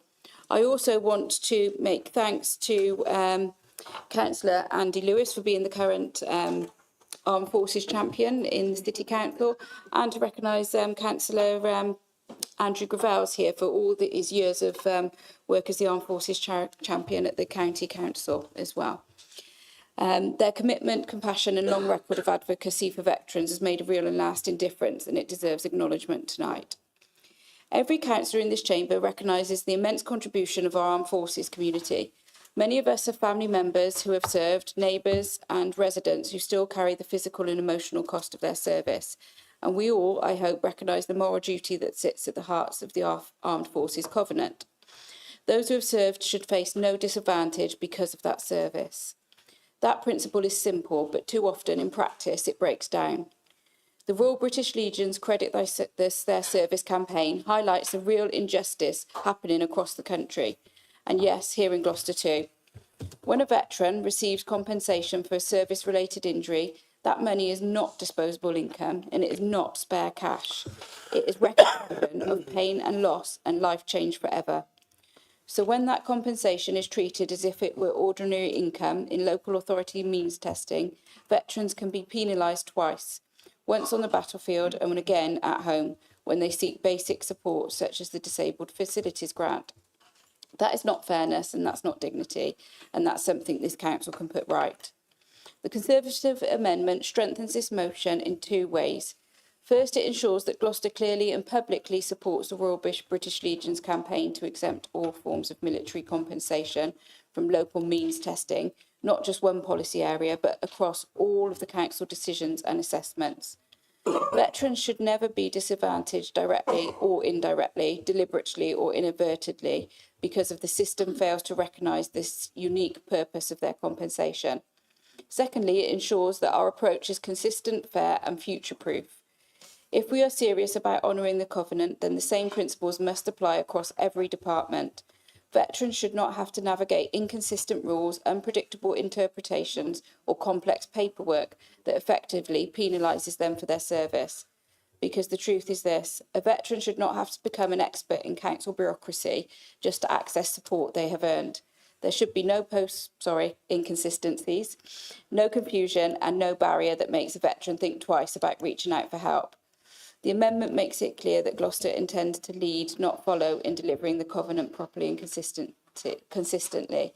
And to be honest, this is also what the public expects from us. Residents don't see technicalities when a veteran is denied a bathroom adaptation or a ramp because their compensation was treated as income. They see injustice and they want the council to fix it. And tonight gives us that opportunity. So let Gloucester be a council that gets this right. Let Gloucester be the council that others look to, and let Gloucester be the place that veterans truly know that their service is recognised, respected and repaid with fairness. Our veterans stood up for us, now Gloucester must stand up for them. Councillor Stephanie Chambers, do you have a seconder? Councillor Patel, would you like to speak now or do you reserve the right?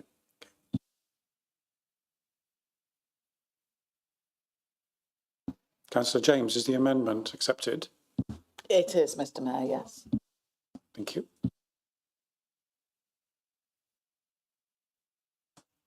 So that becomes the substantive motion. Let's move to the second amendment from the Community Independence Group. Councillor Alistair Chambers. We've got a long night ahead of us, so I'm only going to read out what the amendments are. 5. The veterans can face additional and often unrecognised barriers when navigating means-tested assessments, including requirements for evidence, documentation and financial explanations that do not adequately reflect the nature or purpose of military compensation. So that's one of the amendments. I've not changed anything else. And then it's reviewing how evidence relating to military compensation is requested, interpreted and assessed in relevant council procedures and processes to ensure that veterans are not deferred from seeking support or disadvantaged. So they're very simple amendments. They're not aggressive in any way, and they just help sort of the awareness and sort of movability of people accessing financial assistance. And second time today, I'd like to thank the Labour Group for bringing this motion, and thank you very much for the Labour money for Matson. Thank you. Councillor Alistair Chambers, do you have a seconder? Councillor O'Donnell, would you like to speak now or do you reserve the right? Thank you.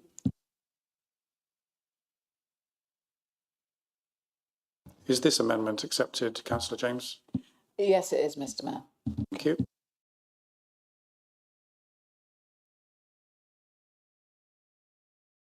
So let's move on to debate as per the motion that's been amended twice. who'd like to start the debate? Councillor Lewis. I thought I'd better have a go at this one. I will try to be suitably ecstatic about it, and I think it's fantastic. I deal with this day in, day out, people with housing problems, mental problems. And I just want to remind everybody, it's not just those who serve, it's their families who have to respond to it as well. When you're on about having a bathroom change, it affects the whole family. And so they shouldn't be penalised for their partner, husband, wife, whatever, that goes off and becomes injured. It's just ridiculous. You know, they've done the best for us. They've given a part of their body or part of their brain or whatever. And we're penalising them for it. It's just not on. So I'm very happy that this has come forward. Thank you, Karen, and Terry for seconding it. I mean, I'm going to the RBL Poppy appeal thing tomorrow night. If you want to come along, Terry, it's at the British Legion. 7 o'clock, there you go. Right. No, but they do such fantastic work. And I sit opposite a knitter natter with one of the, what's her name? Carol Bratty. It was just RBL through and through. She's got a BEM and all the rest of it for the work she's done on the Poppy appeal. And so I get it every Monday and whatever, but they are a fantastic group. The one problem I have had with them, though I must admit, is understanding the lingo that they use. I'm not from the forces, and they just have their own way of speaking. It's fantastic once you get to know it, but they don't trust people very quickly. They don't trust councils. They don't trust bureaucracy because it's let them down. I was going to say, but that's what they've done. It's let them down a bit, and they need help with it. And we should do everything we can, whether it's filling in forms or whatever, and not penalise them for serving because it's just ridiculous and morally wrong. Councillor Chambers de Bruce. Thank you, Mr. Mayor. Yeah, this is about this motion, but also other things that are important and we can do something about in a cross-party way. Yeah, 2028, this council will not be Gloucester City Council anymore. It will take some other form. We have got the most amazing opportunity here with this motion and with similar things, where we can really start demonstrating good practice and making a difference and actually setting the bar of where, when we become a unitary authority or unitary authorities, where we feel that should be. So that the things that we do now for the people of Gloucester will actually impact a far, far wider demographic of people going forward. You know, even if this wasn't a Labour motion, I would be supporting it wholeheartedly because I think we can make a difference to so many people, more than just residents in Gloucester, with things like this. Councillor Radley. Thank you, Mr. Mayor. I think the key point on this is to not disadvantage. Mainly with my day job, I've had contact with many service families and many veterans. And sometimes it's a challenge to say, well, actually, the route is this, because there are those additional complexities that can be generated that are attached to a service family or to a veteran. So I think the opportunity to look wider at the Credit Their Service campaign, and I'm fairly sure we've talked about the Credit Service Their campaign previously. So it would be, I think, very useful if officers could maybe review it and proactively look at where, as a council, there may be additional work for us to do, because it would be marvellous for us not to have to talk about this again, because we've done it and we've got it right. So I think it's a very constructive and helpful motion, and I hope that this council is able to support it. Thank you. Councillor Shervey. Thank you, Mr. Mayor. This motion gives Gloucester City Council a real opportunity to show leadership, both in how we treat those who have served and how we modernise our own policies to reflect fairness and common sense. The Armed Forces Covenant is quite clear. No one should face disadvantage because of their service. This motion also aligns nicely with the work that we're already doing in providing housing support across Gloucester. As you might know, I'll soon be bringing to Cabinet a Cabinet paper on the housing assistance policy, which is the disabled facilities grants. It will strengthen our approach to the disabled facilities grants, and it will also anchor in some of these changes that are in this motion. I think this motion sends a very clear message that Gloucester is committed to being a leader, and not just locally, but hopefully much more further afield, and not a follower. We have long campaigned for the rights of service personnel and veterans and their families. One of our own city MPs is Cameron Thomas, and he himself was in the armed forces and is a great supporter of the veterans in Long Nevans and Elmbridge. We've campaigned on a fair deal for service personnel, veterans and families, including strengthening the Armed Forces Covenant, ensuring military compensation is not counted towards income, improving military housing, which in Long Nevans and Elmbridge we host some, and ensuring no veterans fall through the gaps and they get the support that they need.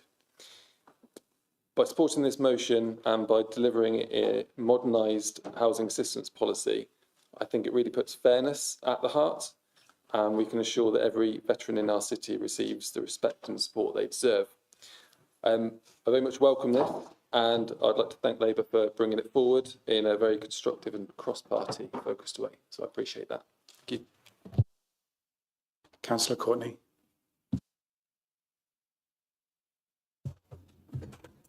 Thank you, Mr Mayor, and thank you, Councillor James, for bringing this motion and the Labour group.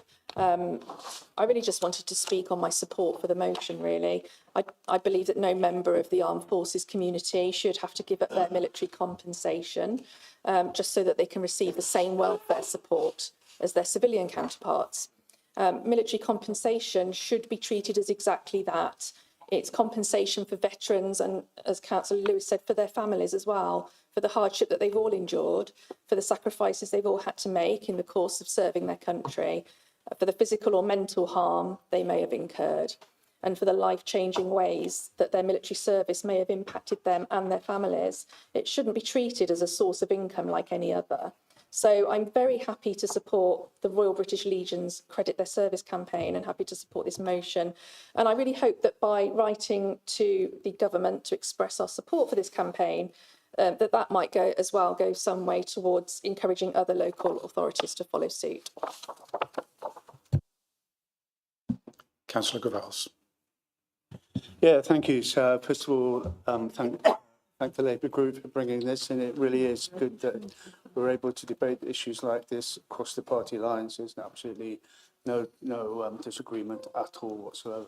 So a few years ago, I took a call from the LGA, and they wanted me to take up the position of representing the LGA on the Armed Forces Covenant Working Party, national one, which was chaired by David Cameron. And I learned a lot then about how the Armed Forces Covenant was working and how ideally it should link into the work of local authorities. And that was part of my role, and I had that role for 3 or 4 years. I found it extremely interesting to understand how government worked at that level, but also how passionate the party was, my party and David Cameron and his colleagues were, to make sure that the Armed Forces Covenant wasn't just a piece of paper, but that it was embedded into the way that local authorities work. A couple of years later, 2 or 3 years later, the Armed Forces champion at the County Council lost his seat in the county elections, and the leader asked me if I would take on that role, because I'd had the experience of working with the teams up in Westminster, and it's one of the most productive pieces of work that I've ever been involved with. There was sort of no limits. There were no boundaries where the Armed Forces champion couldn't go, and we built bridges with the hospitals, with the health services, with social services. And so, although we've been discussing this evening Gloucester City, we are part of a much greater organisation now in terms of what's done by the County Council, the work that's done by the County Council and the region, and we've built good contacts. It's trying to think, there are no silent, what I'm trying to say is there's no silent mentality. So our representatives will link into teams at Shire Hall and then into the Southwest. Teams helped us enormously in that. We didn't have to travel to Plymouth to talk to our colleagues there, and it just magically appeared on the screen. So it's something that we don't discuss very often, just keeping an eye on the time. But the work that we do and the difference we make is incredible. And finally, I'd just like to urge you all to, or try and persuade you all to look at the County Council's website, where we talk about the work that we do with veterans of the armed forces community. The number of breakfast clubs, for example, that there are in Gloucestershire is incredible. And a lot, there were one or two in my ward, which I knew nothing about, because they meet, they do their work quietly. The rugby club at St. Bridge gives them a room free, and they just do it. But now they're linked into a much wider scheme to the benefit of everybody. So thank you, all of you, for what you do, and let's just renew our commitment. I can't remember when we're due as a city council to resign, resign the covenant itself, but it's renewed every 4 or 5 years, and maybe that's another opportunity when we can mark something significant like that by having another motion at full council, just on 0000. Thank you. Thank you. Councillor Patel.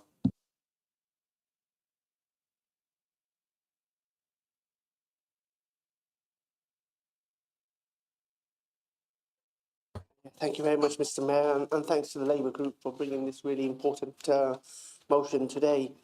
Our armed forces community and the many veterans, including members of the Royal British Legion, have given so much in service to this country.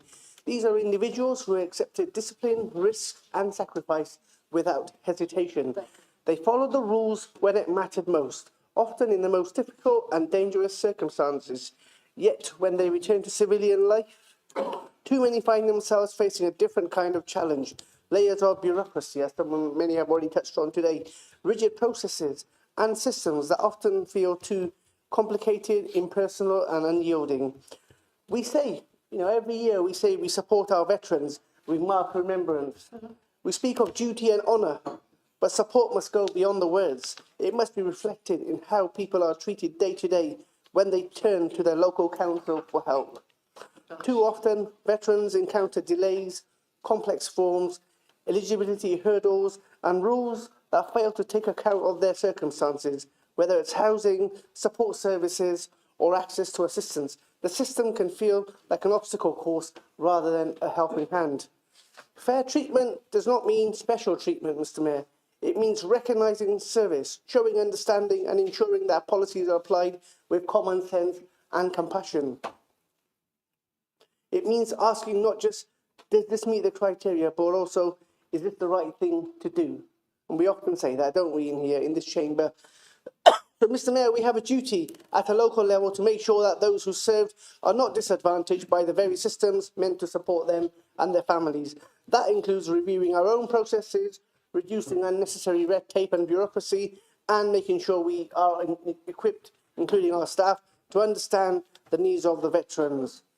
So I ask this council, what more can we do to ensure veterans are treated fairly, with dignity and with respect, and not just lost in paperwork and procedure? Because if we truly value their service, then we must show it not just in remembrance, but also in action. So I'd be grateful if all members can support the motion. Thank you very much. Thank you. Is there any more debate?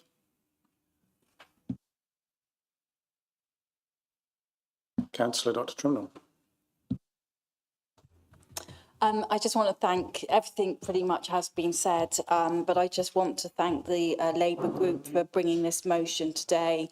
It provides us an opportunity as a council to look carefully at how military compensation is treated within our own means testing arrangements, including for the Disabled Facilities Grant, and to ensure our policies are clear, consistent and reflective of the needs of those who have served.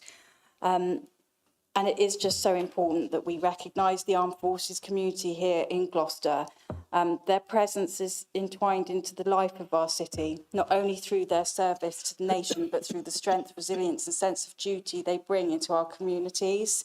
And that should be treasured. I just want to thank Andy Lewis for being champion of armed forces. He does a grand job. I know it actually comes under my remit as cabinet member, but I completely trust Andy in doing such a wonderful job with it. So thank you. And I also want to thank Andrew Gravels, because I do know that he is steadfastly committed and he attends all the armed forces meetings on the county council, which I know I am really poor at attending, but that's not because I don't think it is worthy, because it is very much worthy. It's just that I'm unable to attend those meetings. But once again, I just thank the Labour group, and yes, fully support it. And I really do hope that this motion will be supported unanimously. Thank you. Thank you. Is there any further debate? Yes, Councillor Jones. Every Thursday, I meet this gentleman called Professor Hugh Mulroy, OBE, who works for Veterans Aid. And I'm just going to lift some of the comments he's put on politics home. The Action Man advertising that encouraged young people to join the army and see the world no longer chimes with the public perception of veterans routinely damaged by military service and abandoned after it. Indeed, as I write, the charity is intervening in real time for ex-military officer in crisis sitting in A&E waiting room while battling addiction and despair. Her flat has no heating, her food cupboards are empty. This is not bad luck, but the direct result of a benefit system that penalises her for having a military pension. She lives on around £300 a month because she won't exaggerate her problems in an attempt to increase her benefits. I can absolutely understand why she ended up in addiction. I'm just going to skip towards the end of this. If we are serious about preventing veteran crisis rather than managing its fallout, then the covenant is not enough. We need a formal written Veterans Charter, something that will guarantee formal rights for care after service. The open reassurance of support may well be the key to attracting people to serve. It must be a living, enforceable framework that establishes clear rights and protections for veterans. A credible Veterans Charter must do 4 things. Clearly define veterans' rights, not aspirations, not guidance, but rights in key areas such as healthcare, mental health, housing, education, retraining, employment, and legal protection. Second, it must be universal and accessible. Third, it must have a legal backing. A charter without an enforcement modus operandi is just another sentiment of intent. And fourthly, responsibility must be explicit. The government of the day, regardless of political colour, must be accountable for upholding the charter. The armed forces ask much of us who serve: discipline, risk, obedience, sacrifice. In return, the state must offer more than gratitude and signposting. It must offer certainty. A Veterans Charter would not solve every problem overnight, but it would do something. The covenant cannot. It would replace discretion with duty, confusion and clarity, and neglect with responsibility. This is a call to arms, not for sentiment, but for structure, not for praise, not for protection. Indeed, if implemented now, such a bold move would directly support defence aspirations. In short, we owe veterans more than gratitude, memorialisation and signposting. We owe them enforceable rights. Thank you. Is there any further debate? Councillor Pullen.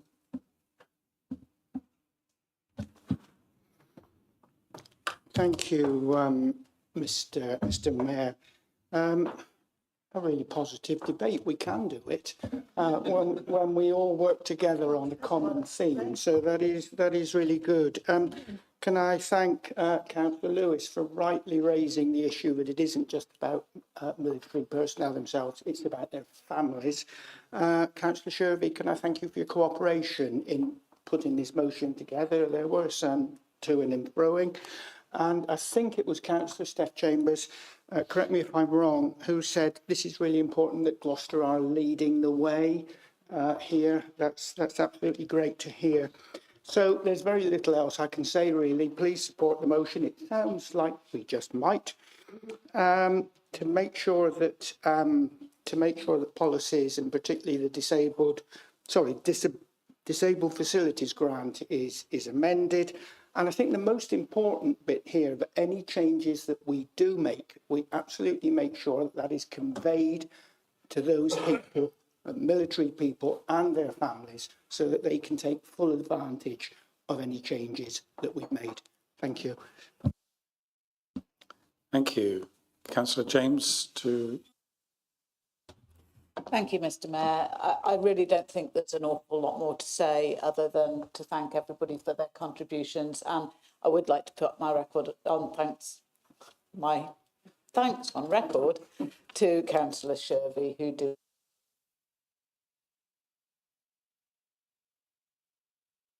to support this, please. Thank you. Okay, thank you, members.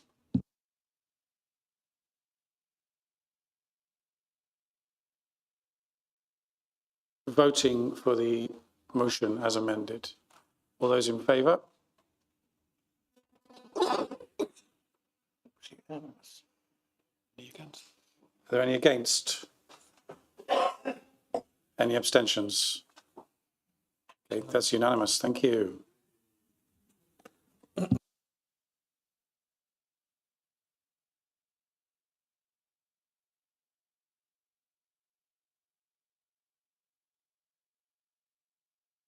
Okay, let's move to our second motion this evening, community independence. Councillor Alistair Chambers to move.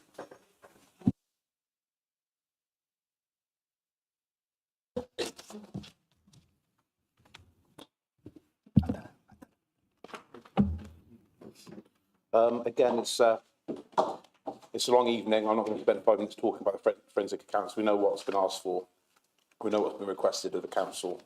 We want forensic accounts for transparency for the public.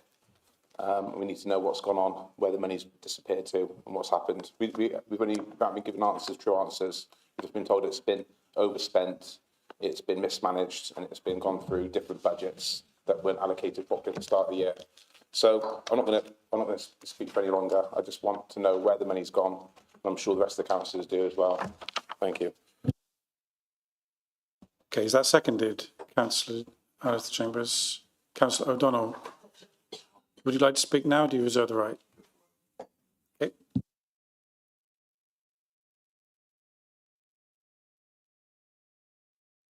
Okay, I see we have an amendment from the Conservative group. Councillor Stephanie Chambers. Thank you, Mr Mayor. And I think this is one that went through for the last meeting, and then it's come back round because it didn't get heard. And we've also discussed this in detail at overview and scrutiny, so I don't really want to repeat myself too much. But Mr Mayor, Gloucester is facing the most serious financial crisis in modern history. We know this.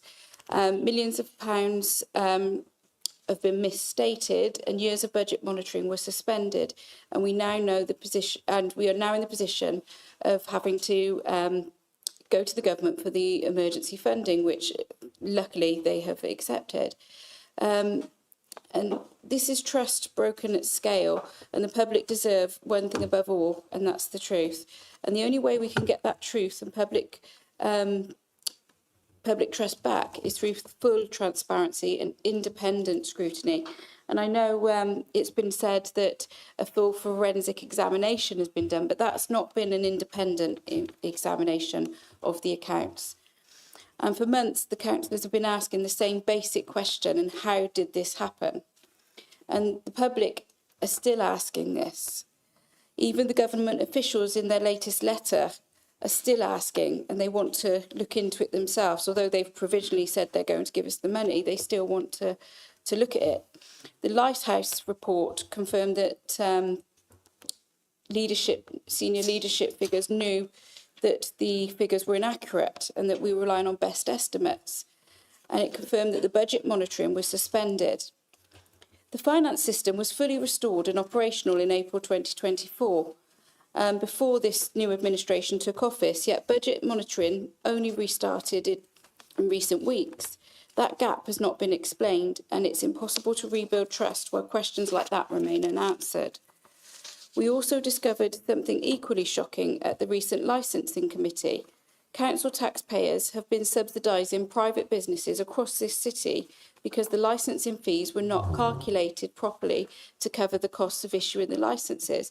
Now, this wasn't down to the licensing officers, who do a fantastic job. They just didn't have the figures to be able to do this. This is not a small oversight. It's a direct financial hit on residents, and it was totally avoidable. When we left administration, the account systems were fully functioning. There was no excuse not to set those fees accurately to 2024 or 2025, yet they weren't, and the budget monitoring was not being done.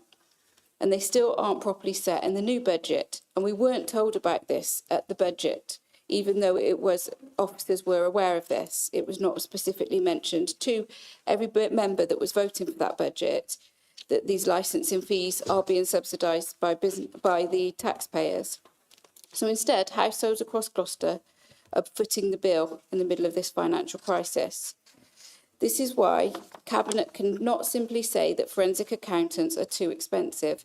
They must consider this formally, draft a proper scope, investigate the real cost, and come back with evidence rather than assumptions. I've had it absolutely on facts, and a few members have asked the same question of officers. No scope has been written, no quotes have been requested, and no procurement exercise has taken place to understand what the forensic accountants would be cost this city. So nobody can complain this work is unaffordable yet, because you just simply don't know. And Mr. Mayor, this is not just something raised by councillors. I must phrase this carefully, but I can say publicly that the former monitoring officer of this city, whose statutory duty is to safeguard the legality and integrity of this council, recommended that independent forensic accountants must be brought in to ensure transparency and get to the root cause of this crisis. This is not political, this is professional statutory advice. Our Conservative amendment simply honours that advice. It also honours the unanimous cross-party recommendation of the Overview and Scrutiny Committee, which supported an independent forensic investigation with no votes against it. Our amendment strengthens the motion by requiring a clear timetable, tight control at cost, time and independence, engagement with the Section 151 officer, one legal, group leaders and committee chairs, and publication of the findings so residents can finally get straight answers. Residents already know the cost of this crisis. They know what their council tax are now being set at, and they know the services, some of the services that they are due to be reduced.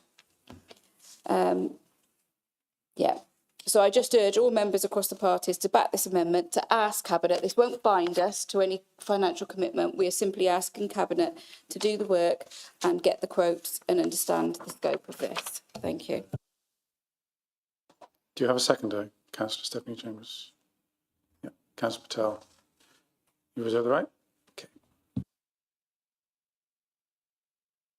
So is that amendment accepted by Councillor Alistair Chambers? It is, thank you. Okay. That becomes the substantive motion. Let's move on to debate. Councillor Wilson. Yeah, thank you, Mr. Mayor.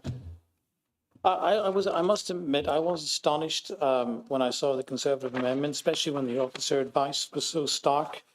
The amendment, if anything, makes the motion even worse because it talks about a full forensic examination of the council's accounts. It takes away the word key and makes this and puts in the council's financial transactions. It talks about this work proceeds urgently. When I say urgently, I will need to know when somebody sums up how urgently. Is it more urgent than the year-end accounts, for example? Because we're working to a very tight deadline at the minute with the auditors, and I'm not going to have that jeopardised. Does the timetable take precedence over the investigation that will be conducted by MHCLG? Surely that's more important because that's one of the conditions of the EFS. The emergency financial support. It talks about the investigators work with Section 151 officers, one legal, group leaders, the chairs of the Overview and Scrutiny Committee, the Audit and Governance Committee. In effect, we're going to have consultants from CIPFA, we're going to have consultants from the MHCLG, we're going to have the internal auditors, we're going to have forensic accountants, we're going to have consultants, very highly paid consultants all running into each other in the narrow corridors here. But let's be clear what we're talking in this motion.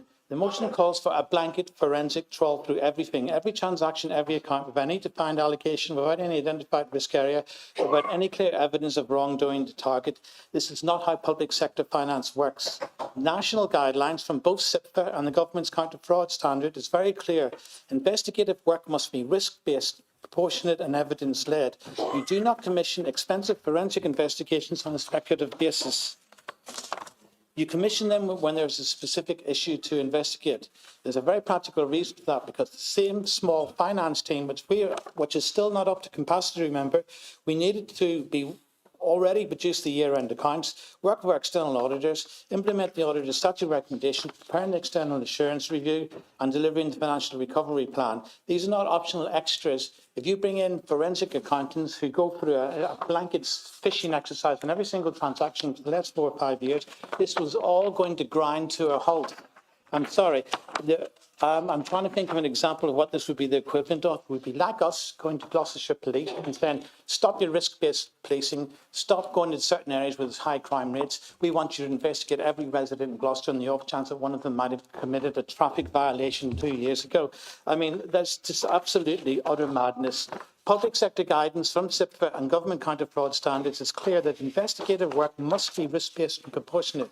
You do not commission intensive, resource-heavy forensic investigations without specific evidence, allegations, or clearly defined risk areas, because that would not represent value for money. So I would urge people, this is going to make things worse. It's not going to make them better. And we can't Thanks, Councillor Wilson. Thank you. Councillor Courtney. Didn't expect to be called so soon. Thank you. Thank you, Mr. Mayor. I have a number of issues with this motion. Firstly, I do share Councillor Pam Tracy's frustration. Quoting you a lot tonight, Pam, it's because you're so wise.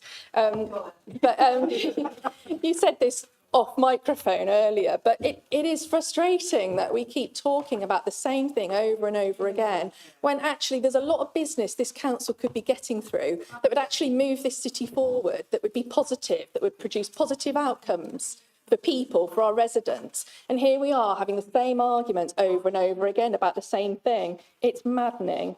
For a start, the word forensic implies that some crime's been committed. I mean, where is the evidence for this? We've heard the word evidence dropped in casually. Where's the evidence that some crime has been committed here that would justify us spending this amount of money on a forensic investigation? How do we explain it to our residents if we were to spend all this money and then find nothing at the end of it that's of any value? It's crazy. The various independent investigations that have been completed so far, they've found no indication that any crime or fraudulent activity has taken place. The accounts have now been reconciled. The budget has been balanced. We're finally in a position to move forward and get things back on track. So why don't we focus on that instead? This motion doesn't just feel reckless. It almost feels like sabotage. Any time we spend now on looking back and going over old ground is finance officers' time that's being taken away from meeting our statutory obligations going forward, to produce and file our statement of accounts on time, from implementing the recommendations from the external auditors and the LGA report, and from meeting the conditions attached to the exceptional financial support that we've just been awarded. Any money we spend on these forensic accountants, and it would be a lot, is currently unbudgeted for, and without a credible source of funding for it, it would result in further cuts to services for our residents. And again, it would put this exceptional financial support at risk. Honestly, if we had the money to finance an investigation like this, we wouldn't need it in the first place.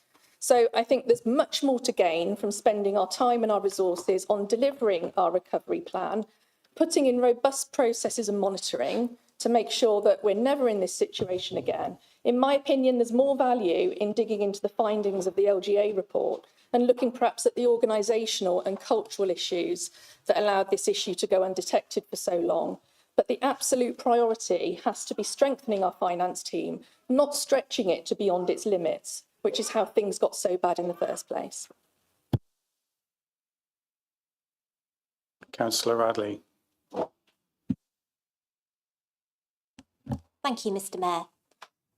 It feels like we're stuck in the twilight zone. Yet again, we are having a similar debate going back over very, very similar issues. I'd like to draw attention to a few parts of the motion, and again, parts of that discussion in overview and scrutiny, that this work should be in parallel with any other inquiries commissioned, that it should be tightly managed for cost and independence, and that we should be working with the capacities of the finance team. We've had these discussions in the overview and scrutiny. I asked the Section 151 officer if the finance team had the capacity to engage in this work. And the answer was, at the moment, they didn't. So I'm not quite sure how we can vote for this motion, as I'm not sure how we could fully deliver it with the resources that we have available. My understanding is that we have additional auditors and there are additional pieces of work that are looking at what's happened with our finance team.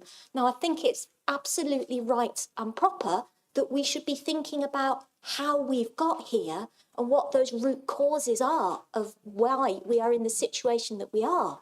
So that is the culture of our teams, the governance that we've had over a long period of time, perhaps the last 25 years, to see how we've got in a situation where this has come to pass. However, with the resources that we have and the requirements to actually keep the ship on track, I'm not sure that this motion is the best way to achieve that at this time. Thank you. Councillor James. Thank you, Mr. Mayor. I think the points that I want to raise have been made by other people, but I would like to reiterate that I was on the Overview and Scrutiny Committee when the idea of bringing in forensic accountants was first raised in January of this year. And at that time, we'd not had sight of the LGA report, nor the findings of the report produced by Ernst & Young. And as mentioned by Councillor S. Chambers, now that the government has committed to our application for EFS, they will be conducting their own examination of our financial position, and you can be sure that in this they will leave no stone unturned. So given all of the above and the time that has now passed, I do think it would be irresponsible of us to commit to spending a substantial amount of money on yet another report that's unlikely to tell us anything that we don't already know. Thank you. Councillor Pullen.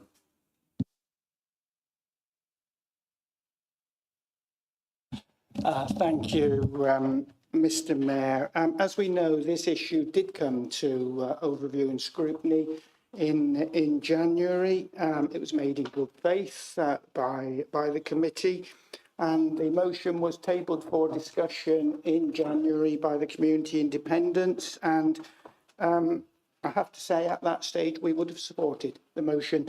But to be honest, things have changed, as Councillor James has just said. We have had an LGA report that we were disappointed because that was available in December, but Councillor Hilton, we didn't see it, I think, until February and March. That would have been helpful. We know what it said. It talked about capacity and capability in the finance team, poor management, leadership, budget managers not being accountable. Then we had the Ernst & Young audit, external audit report.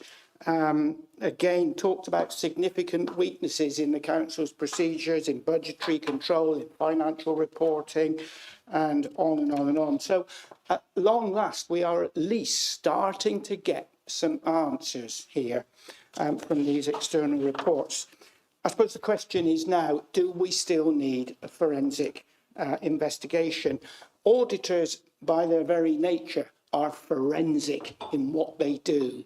And if there were any issues around financial irregularities, financial wrongdoing, misappropriation of funds, dare I say fraud, I'm quite sure that that the auditors would have picked that up.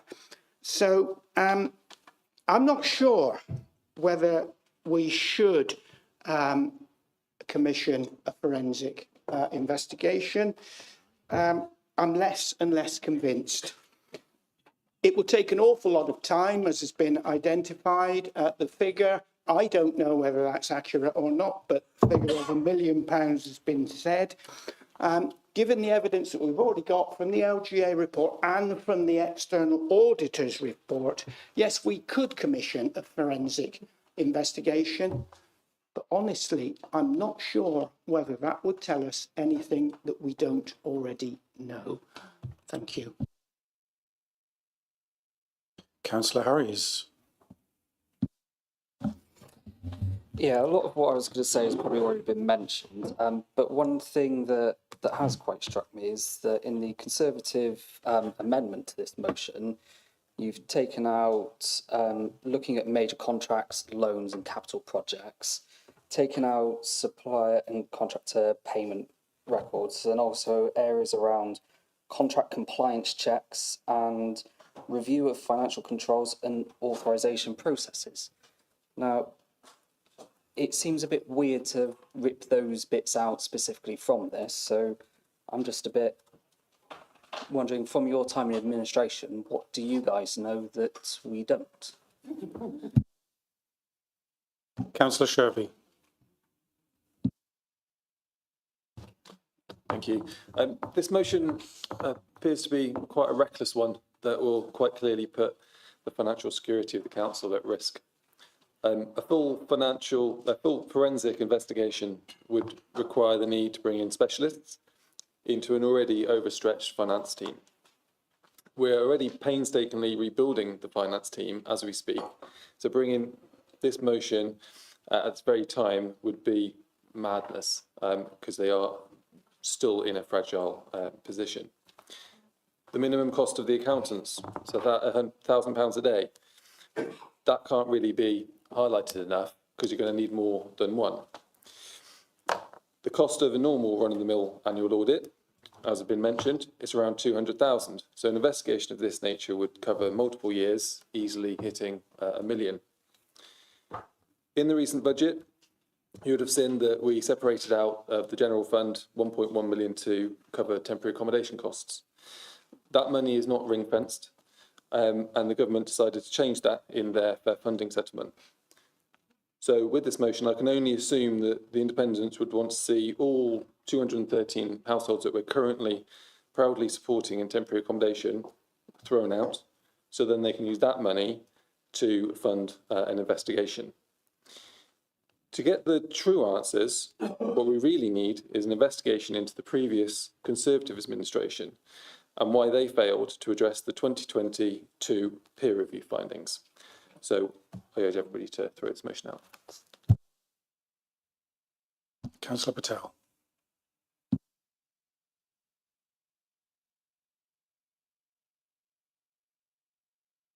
Thanks, Mr. Mayor. This meeting was going so well until we started playing the old blame game again, blaming the Conservatives for this, Conservatives for that. You've been in administration for 2 years. Let's not forget when you came in to power, first thing you did was went on a spending spree and left us with a £7.5 million black hole. And all we're asking for is a quote. All we're asking for is a quote. All we're asking for is a quote. Would you like to make a point of order? Point of personal clarification? Order or personal explanation? Which one is it? Is it a point of order? Okay. Anything, Mr. Mayor. Councillor Patel, can you sit just for a second, please, so that we can sort this out?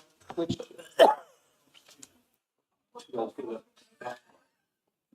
Your mic's on. In point of order, Councillor Patel is expressing complete lies about the Lib Dem administration, suggesting we went on a spending spree. We did not, and the council proved we did not. What we did was start to solve the problems, the legacy we. Councillor Hilton, it's not technically a point of order. Thank you. I don't mind. Councillor Patel, would you like to continue? Mr. Mayor, can you please have a word with the leader, because he does this to me every single meeting without fail. He interrupts me. Councillor Patel, if you could get on, I have asked the leader to stop. You talk about respect and behaviour. Okay.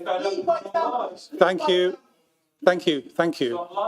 Thank you, Councillor Hilton. Councillor Patel. Stop lying. No interjections. Thank you.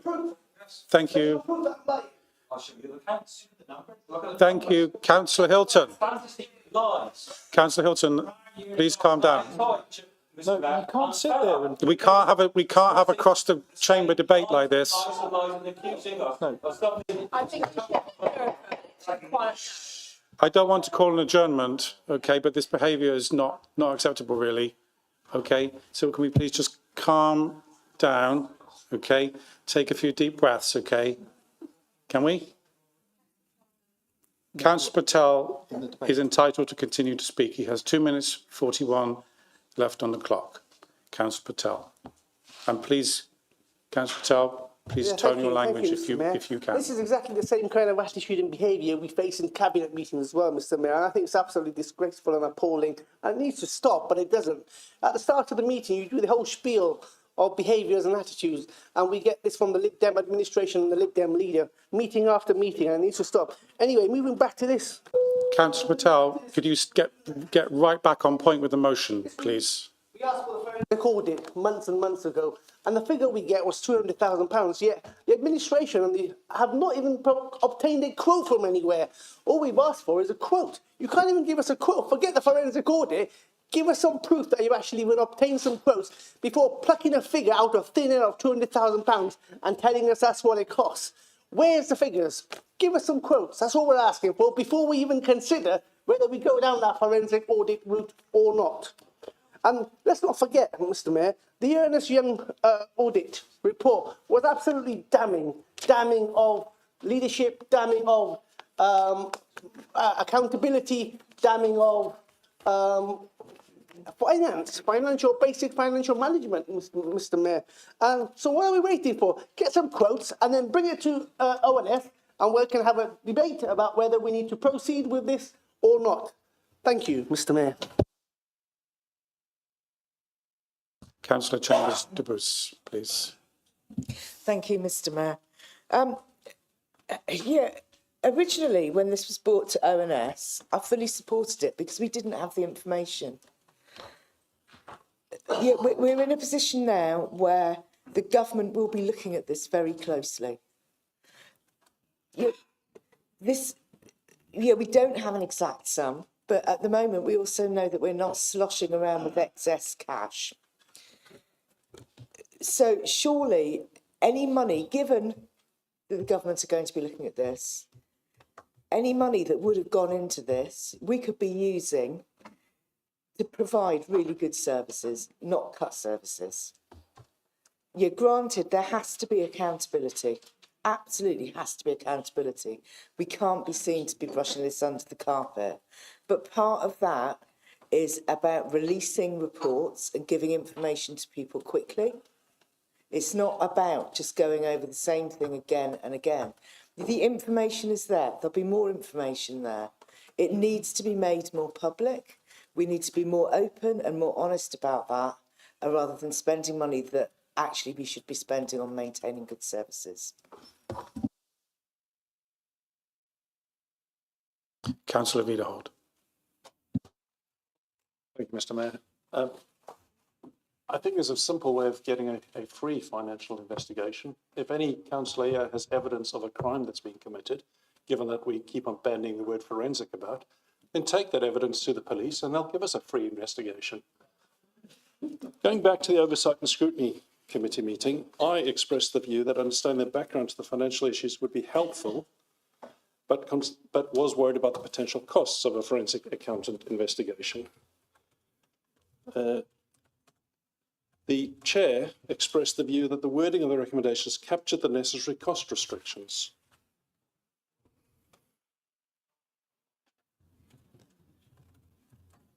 And we resolved that the Oversight and Scrutiny Committee recommends that we ask Cabinet, and as part of this investigation, the committee request for the investigation to be carried out in a manner which is tightly managed for cost.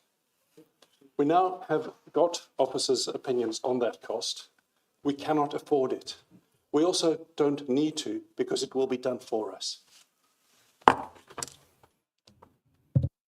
Councillor Hilton. Thank you, Mr. Mayor. This amendment and motion is about deflection. It's about the Conservatives trying to deflect away from their failure in their last term of office, failing to file 3 years sets of accounts in that term of office. Their failure to take account of the LGA Corporate Peer Challenge report in 2022, which recommended action to strengthen the finance team. So we commissioned the LGA report in September to look into the strengths and the capability and capacity of the finance team. And we got the report to Cabinet just after Christmas. That made it quite clear, and it's really difficult reading to see what wasn't being done right from way back into 2021. And we're taking action. That's the reason why it was delayed a bit, Terry. It was purely so that we could put forward an action plan. And we've put an action plan to strengthen the finance team. That's their job. To pass this motion could incur up to £1 million that we don't have. We do not have the money. And this is another example of the Conservatives putting forward proposals like they did at budget setting to spend money with absolutely no suggestions of where it's going to come from. We know that MHCLG will be carrying out, Mr. Mayor, an investigation. We will get their terms of reference. And one of the reasons why it was worthwhile taking our time on this is because we could have commissioned, if we'd listened to the Conservatives, we could have commissioned a forensic accountant costing us a fortune, £1,000 a day for each person in here, and then find out that a lot of the work was going to be done by MHCLG. Let's also make it clear, we've had CITFA through it. They made it quite clear there is no evidence of fraud whatsoever. It's about the presentation and the accuracy of the accounts in getting those terms right. So that was the important thing. And the job we now got to do is finalise the 24-25 accounts and complete the 25-26. And then what we've got to do is look at the next year's accounts and do zero-based budgeting. And what we need is our finance team focusing on that. What we do not need them focusing on is others buzzing around the council offices looking at the finances. We just do not need that. And this is pure deflection. And the one thing I would like to ask the leader of the Conservative group, because she sat in the cabinet and said she didn't know what was going on during that period, I ask her to apologise for leaving us in such a... Councillor Hilton, thank you. Because she hasn't done that yet. Thank you, Councillor Hilton. It's Councillor Stephanie to speak next. Councillor Stephanie Chambers to speak.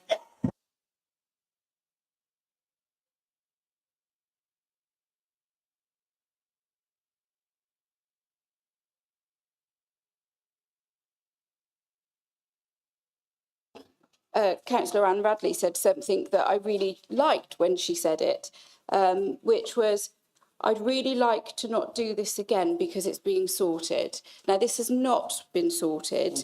There is no way. And I'm glad that Councillor Hilton says he knows what the government are going to come in and do, because the letter I've seen gives no detail whatsoever. I really hope they're going to look at this in detail and we will get our answers done for free. That would be the best case scenario, but we don't actually know that yet.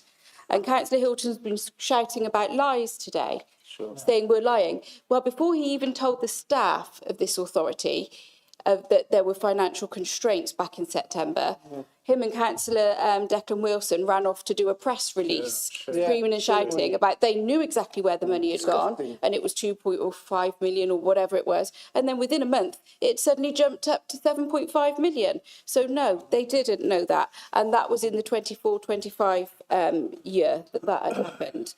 We're talking about the auditors looked at this. Yeah, they did. They were disclaimed auditors. They weren't full audits. So nobody's been through this in detail at all. You talked about the peer review. I quickly looked that up. The finance, the resources, I looked at the review, not the original one. And the finance team was then looked at and there were additional staff put in. That's what the review says in the peer review that was done later on. We talk about, he said that there's no evidence of fraud. Well, actually, SIPFA and everybody else had said they could not say those words. And I'm not saying there is, and I'm not saying there isn't, because I simply don't know. Councillor Harris mentioned about why some of the things have been taken out. It's because I had to amend this to say and catch all. So there's another paragraph in there to catch all.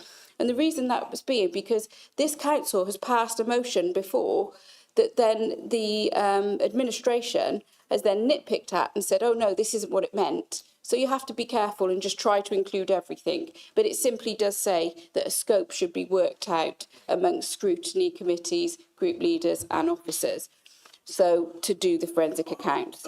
But we had to do that to make sure the administration, if it was going to have been passed, didn't then try to amend it however they wanted to after that was passed. Let me see. See if I've checked everything. So nobody has been through this. Nobody independent has been through the accounts. And then Councillor Hilton is constantly asking for my apologies and my accountability when I've got to take his word for it. Now, sorry, I'm not taking your word for it. I'd like some independent forensic accounts as the monitoring officer. The monitoring officer recommended herself. Time, thank you. Thank you, Councillor Hilton. Councillor Field, did you wish to speak? Okay. Councillor Gavels. Not to repeat what other people have said. I'll just say this in outset. Most people know that most of the time I'm pretty easygoing and relaxed. But once in a while, when something really annoys me, I get a little bit upset, which is the case earlier when I wasn't allowed to put my question and you said that there were quite a few people who heard me. So I'm quite happy unreservedly to apologise for my actions then. I was seriously wound up. It's not excusable, but I'm happy to apologise to all the council for that. So let's go back to Owen.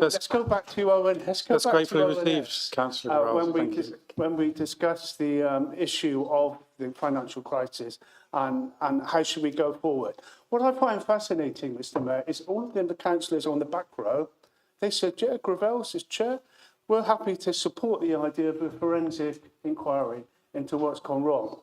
And then suddenly all the people on the front row, decided, no, that's not a good idea. We don't want you to have an inquiry. I'm not sure what happened in between, how you guys talk to them or you guys talk to them, but it strikes me as very odd that two sets of people on the same council, one moment they're in favour of having a forensic inquiry, and suddenly the people in the front row said, no, you don't really want me to. It's just Gravels making mischief. I think we do. We talk about government inquiries. We talk about the government's going to look at this, government looking at that. As Tree pointed out just now, we've only got 2 years left. The way that the government works, which is slow, and even slower, let's not rely on them to keep to their word and produce the inquiry that we want. And why do we want it? We want it to be certain. We do not have certainty. Steph Chambers talked about the ideas, the proposals, the views of the previous monitoring officer. I don't think we should disregard those. I think we should take those very seriously indeed and not ignore them.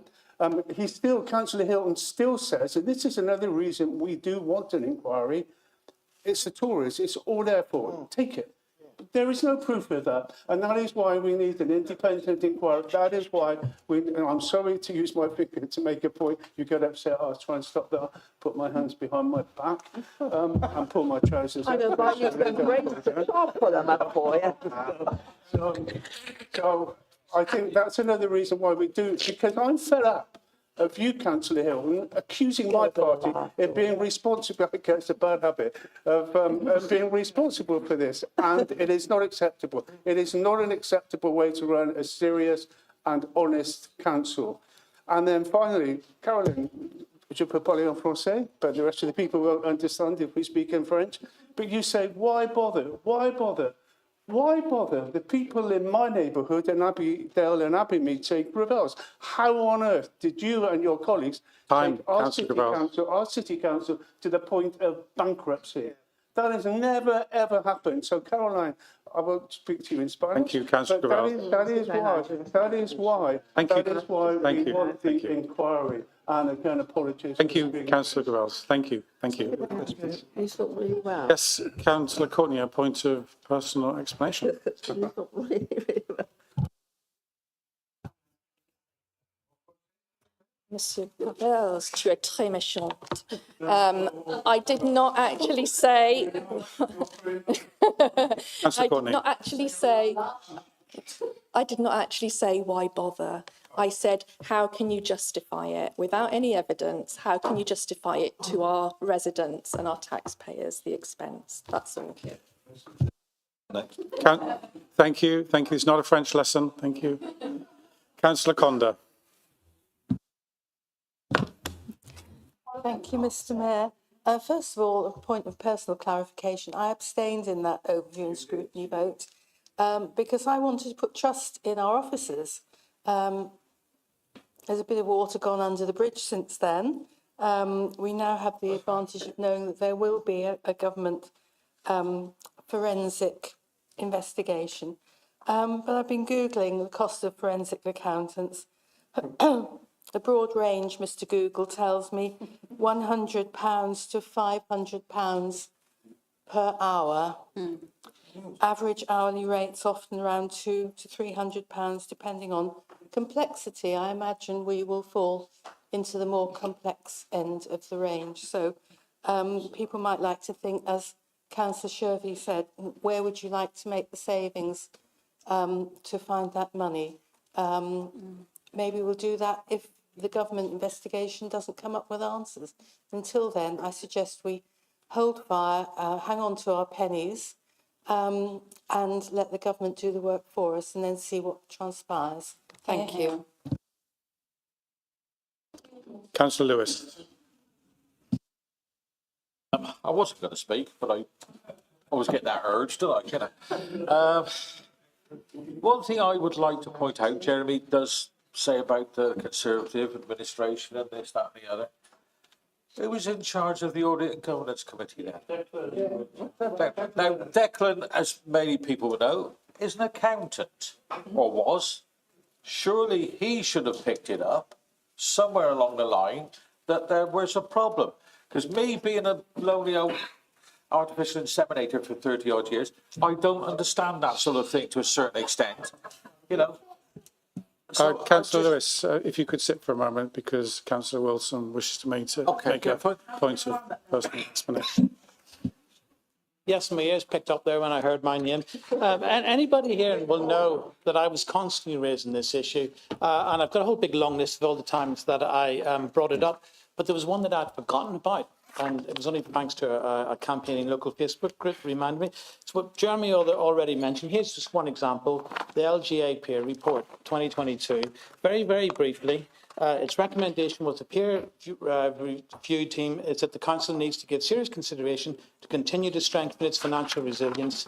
It went before overview and scrutiny in April, I think, 2023. There was an action plan that was produced by your administration. They left that recommendation out. It was in the report, but you left it out. And I challenged it. It's in the minutes, and I was fobbed off. So there's lots of examples where I did bring it up. So Thank you, Councillor Wilson. That's noted. It's noted. Thank you so much. Councillor Lewis, please continue. Thank you, Mr. Mayor. Yeah, I mean, at the end of the day, we need to know somewhere along the line where the discrepancies come from. Pure and simple. That's all we need to know, right? Now, whether the government does it or whatever, but we need to know. And we seem to be getting blank answers, shall we say. No, we're not going to do that. Why?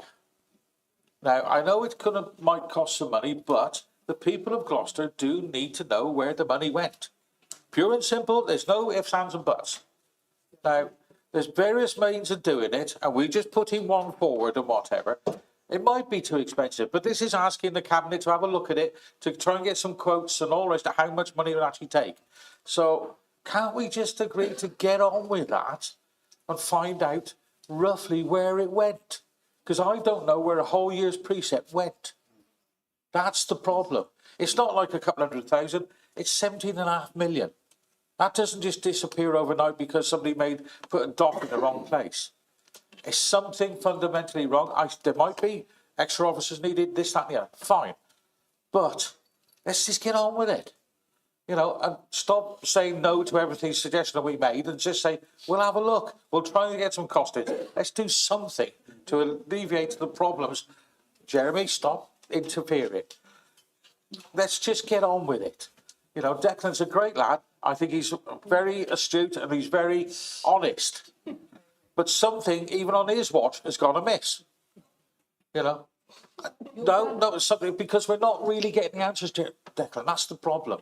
We're getting, yes, they've looked into it, this, that, and the other. But no, let's get a definitive, let's have a look at it from somebody not with this council. That's all I would say. Because the people of Gloucester don't understand. And I'm being one of the people of Gloucester, I don't understand.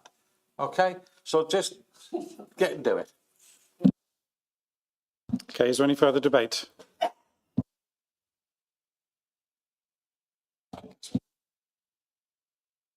Okay, Councillor O'Donnell, would you like to speak now? Okay, then it's Councillor Alistair Chambers to sum up, please. The network of independent forensic accountants says accountants not for police, nothing to do with police, nothing to do with fraud. It's usually retained in matters where there are complex financial or business related issues. A councillor here on this side said there's complex issues, so they're looking at the high rate of funding. So they've got the nail on the head, that's why you'll need forensic accountants. So they're usually retained in matters where there are complex financial or business related issues which have to be reviewed, analysed or interpreted and summarised in a format that can be understood by non-financial people. In a format that can be understood by non-financial people. That's what we're asking for, a report that explains where £17.5 million has gone to for non-financial people, for people of the city, and you're refusing that. Today you're making the decision to vote on the people of Gloucester to know where that money's gone. Brenda and I today were dealing with a young lady that couldn't afford to put a washing machine on. She's in tears. She had her washing in a bucket where she was hand washing it in a bucket in the sink. It was terrible, wasn't it? She had a young baby, overcrowded, 2 children as well, and a 2-bed. There's 3 or 4 of them in the house? 4. It's unbelievable. And to see that and her looking and asking us a question, oh, money's gone missing, hasn't it? What do I say that? Oh, I can tell you exactly where it's gone. No, I can't. And if I could ask you now, Declan, to stand up and say exactly where every penny has gone, every pound for the £17.5 million, you couldn't do it. And don't tell me you could, because you couldn't. And nobody in this room could do it if you're asked. So don't pretend you know where the money's gone, because you don't. None of you have got a clue. I don't have a clue. Ernst & Young say they don't have a clue either. They've got so many caveats in it. They don't know where the money's gone. There's caveats in there saying that they don't know if there's been misstatements. They don't know if there's been fraud. They don't know if there's been financial imbalances. They don't know. And they've made that in their statement. It's black and white. So the point is, if you've got something to hide, people hide it. So if there's nothing to hide and it's going to cost £1 million, it's going to cost £1 million. Let's find out where the money's gone. Let's find out. You've already lost £17.5 million. If you don't know where it's gone and you still haven't got an idea, each year you could be losing millions of pounds. A couple of months ago you said, oh, it's only £2.5 million, then it went up 5 million. Is it going to go up again? Declan's nodding his head. So there's some more adjustments to come by the sounds of it. Well, let's wait and see. So anyway, a councillor said that in this room said that there's going to be government forensic accounts. No, there's not. That's absolute nonsense. So there you go. This is a vote to find out, to let the people of Gloucester know where the money's gone. Are you going to vote with the people of Gloucester, or are you going to vote against? Thank you.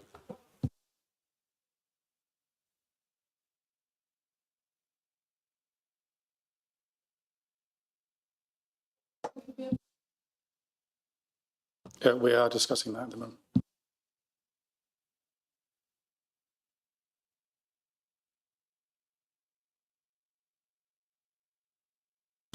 I'll need 5 members minimum to request it.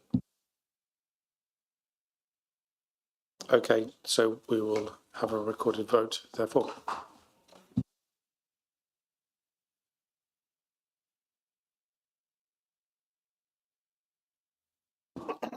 So this vote is on the motion as amended by the Conservative group.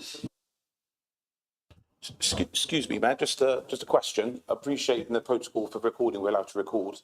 Is it possible if I can record without causing any disturbance? Yeah.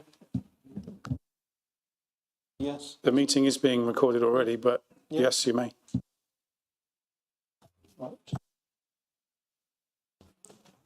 Thank you, Mr. Mayor. So I will now read out councillors' names. If you can say if you are voting for, against or abstaining on the motion as amended by the Conservative Group.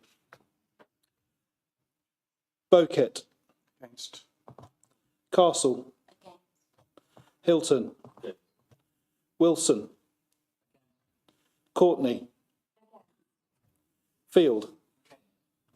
Sawyer. Shervey. Tribnall. Stephanie Chambers. Pullen. Alistair Chambers. Gravels. Tracy. Lewis. Patel. Brooker. Hyman. Chambers de Boos. Conda. Evans. O'Donnell. Bradley. Against. Campbell. Bell. No here. Graham. Harris. Highland. James. Jones. Marshall. Millard. Miller. Norwich. Taylor. Walker. Oh, sorry, not here as well. Viederhold.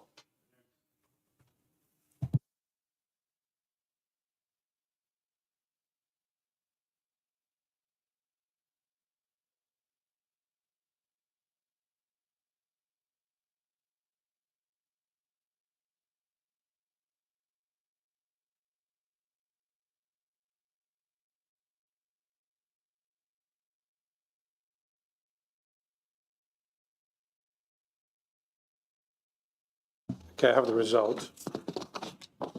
So there were 16 against, 11 for, with 7 abstentions. So the motion is lost. Thank you.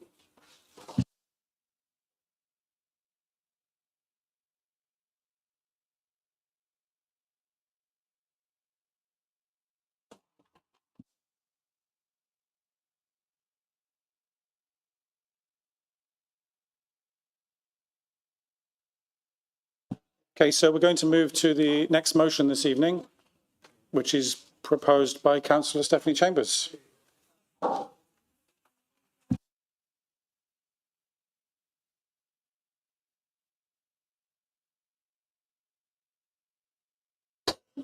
Thank you, Mr. Mayor.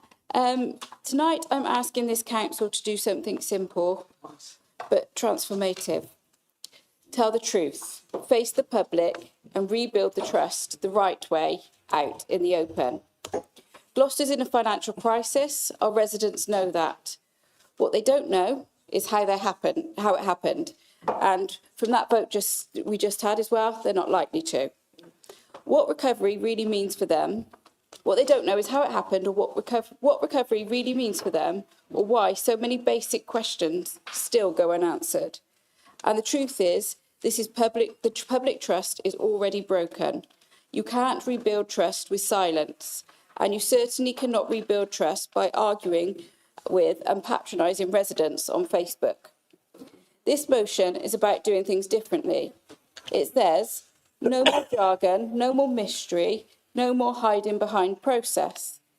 Now I want to address the resource implications note attached to this motion. It says, the service does not currently have the resources to support this proposal.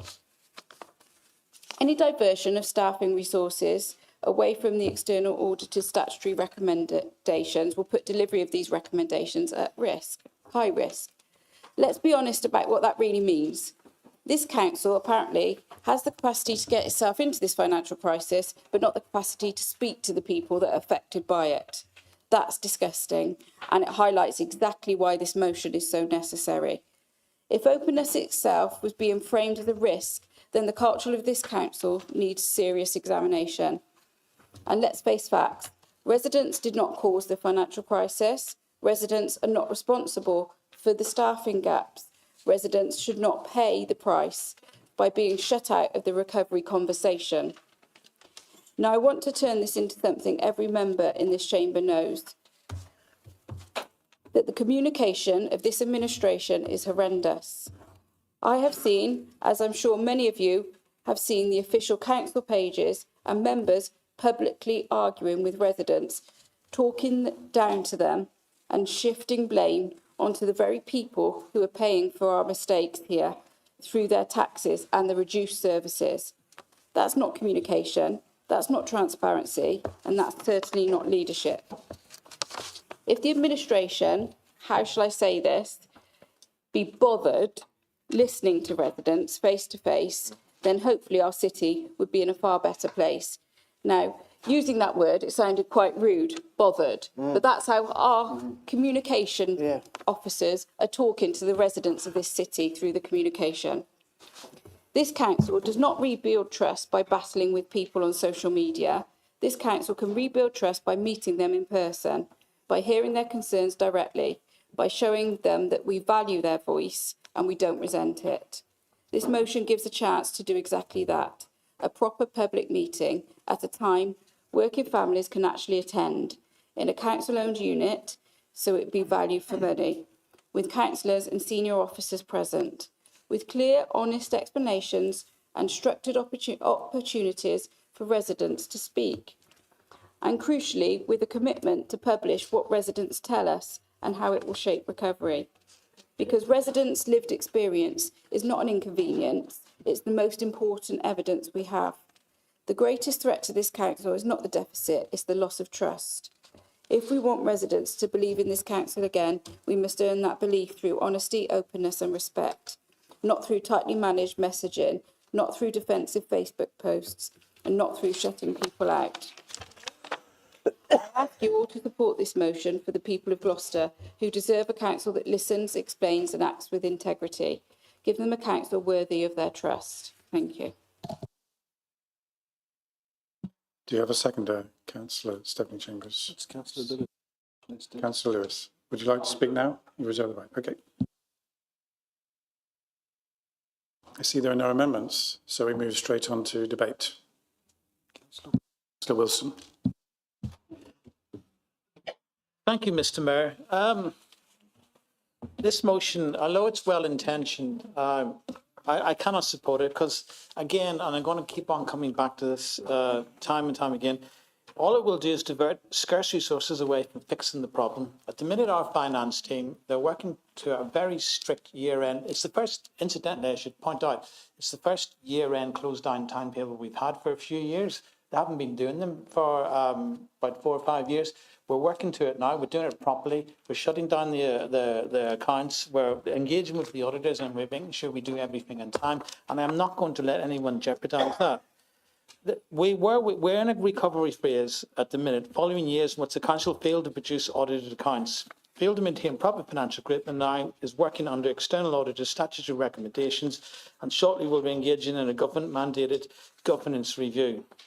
We are working to a very tight year-end close timetable, which we cannot afford to be distracted from. Our priority is to get the basics right. If you look at what is being proposed in this motion, it's a standalone public meeting at a weekend with senior finance officers present, with pre-prepared materials, followed by a published report of outcomes. This is not a small ask, it's actually quite a significant operational exercise. And we have been given very clear professional advice from our head of finance, as Stephanie has already said.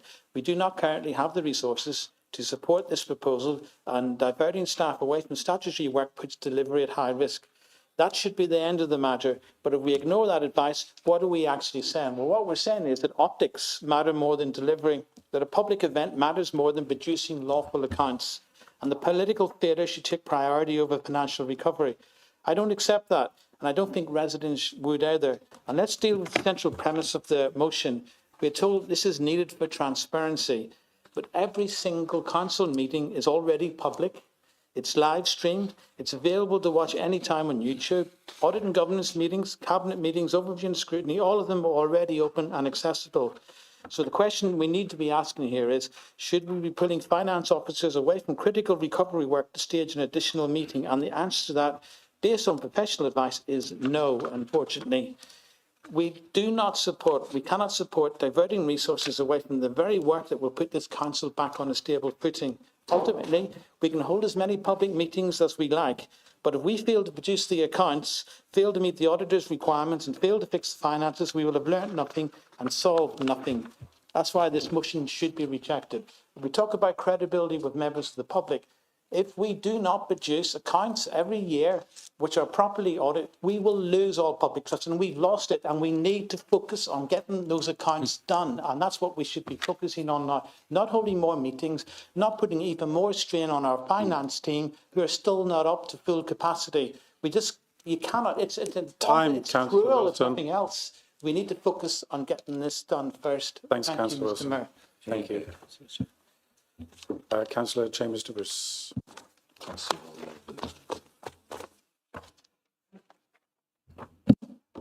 Thank you, Mr. Mayor.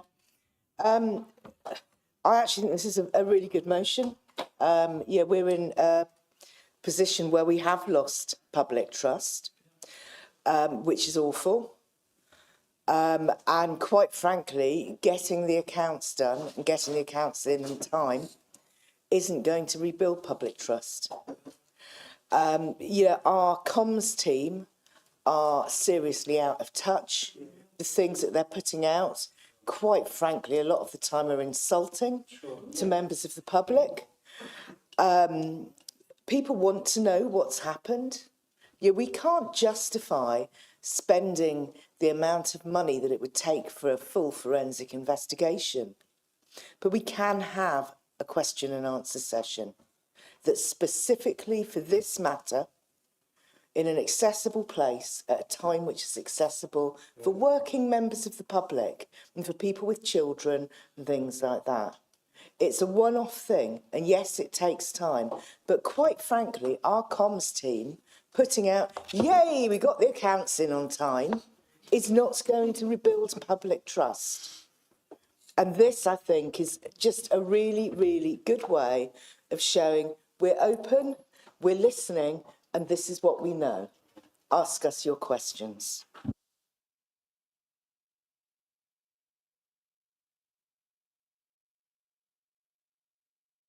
Councillor Marshall. Thank you, Mr. Mayor. The Nolan Principles, 7 ethical standards: selflessness, integrity, objectivity, accountability, openness, honesty and leadership. This is what the people of Gloucester want to hear. We want it. They want the truth. They want answers. They want to be able to question things and have the answers. Because at the moment on social media, it is an absolute, I'm not going to swear, but it's all horrendous. The comms team are stirring up problems. They're creating more of a mess. And we as a council need to build our trust in the general members of the public because they're not happy.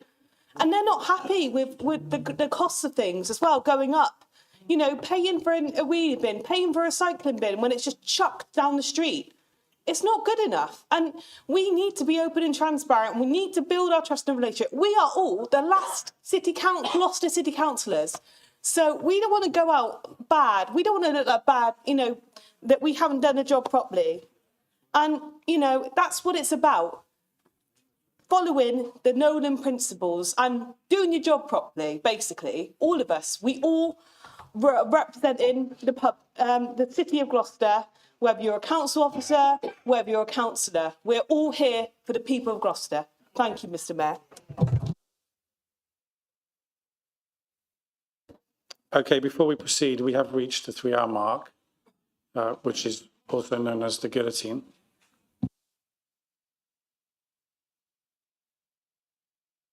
Take a vote on whether. So we'll have to decide on whether we wish to close the meeting, and we'll have a vote to do that. Yes, Councillor Puller. Yeah, just a point of clarification, really. Can we finish this motion? Yeah, we will. Yeah. No. Yeah. I think, so the answer to that question is no. If you vote to close the meeting now, the meeting closes. What you agreed at the January council, was relating to the 4-hour guillotine and the 2-hour period for the notices of motion, not for the 3-hour guillotine.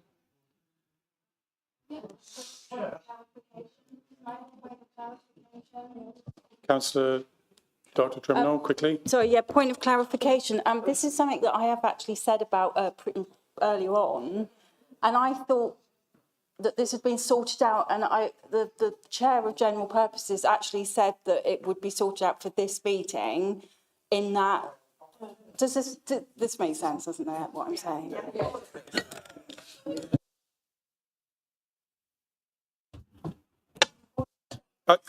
Nothing has changed on the 3-hour mark for the guillotine.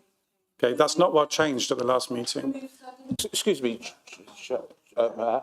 Are we Councillor able to vote to suspend standing orders and then we can do it? I think we can. The monitoring officer will clarify.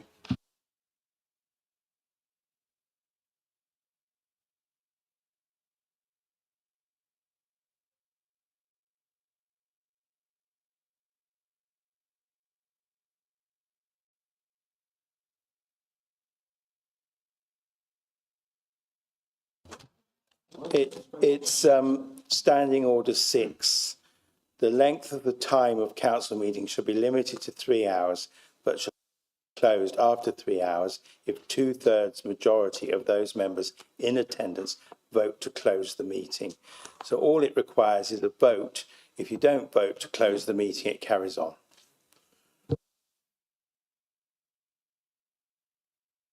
To Councillor James. Apologies, Mr. Mayor. Just a quick question then. So if we vote to keep the meeting open at the 3-hour guillotine, and we then reach the limit of 2 hours for motions, do we have to have another vote then as to whether we extend the period of motions? No.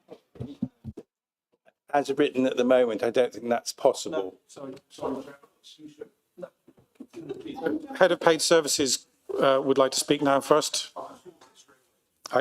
Maybe, but let's listen to the Head of Paid Services first.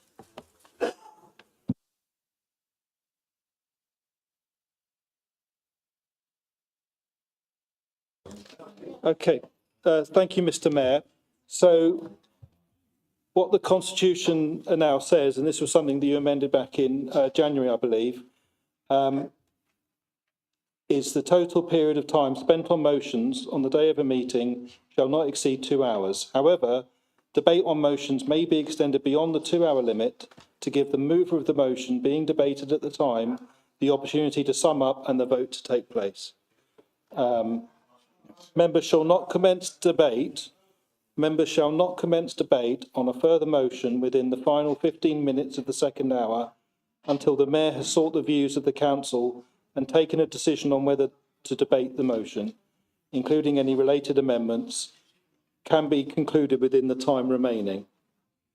The procedural standing order may not be suspended. This procedural order standing order may not be suspended. So my advice to Council right now is to take a vote on whether or not to close the meeting, because in about 25 minutes you will be asked, you will run out of time and the meeting will close. Councillor Alistair Chambers, please, quickly. Thank you, Chair. So to make it a lot quicker, this is my idea. I revoke the last 2 motions. So this makes this the final motion. All right, job done. So then we can extend it just for this motion. But you still need to vote to extend the meeting. Well, no. To not close it, I should say.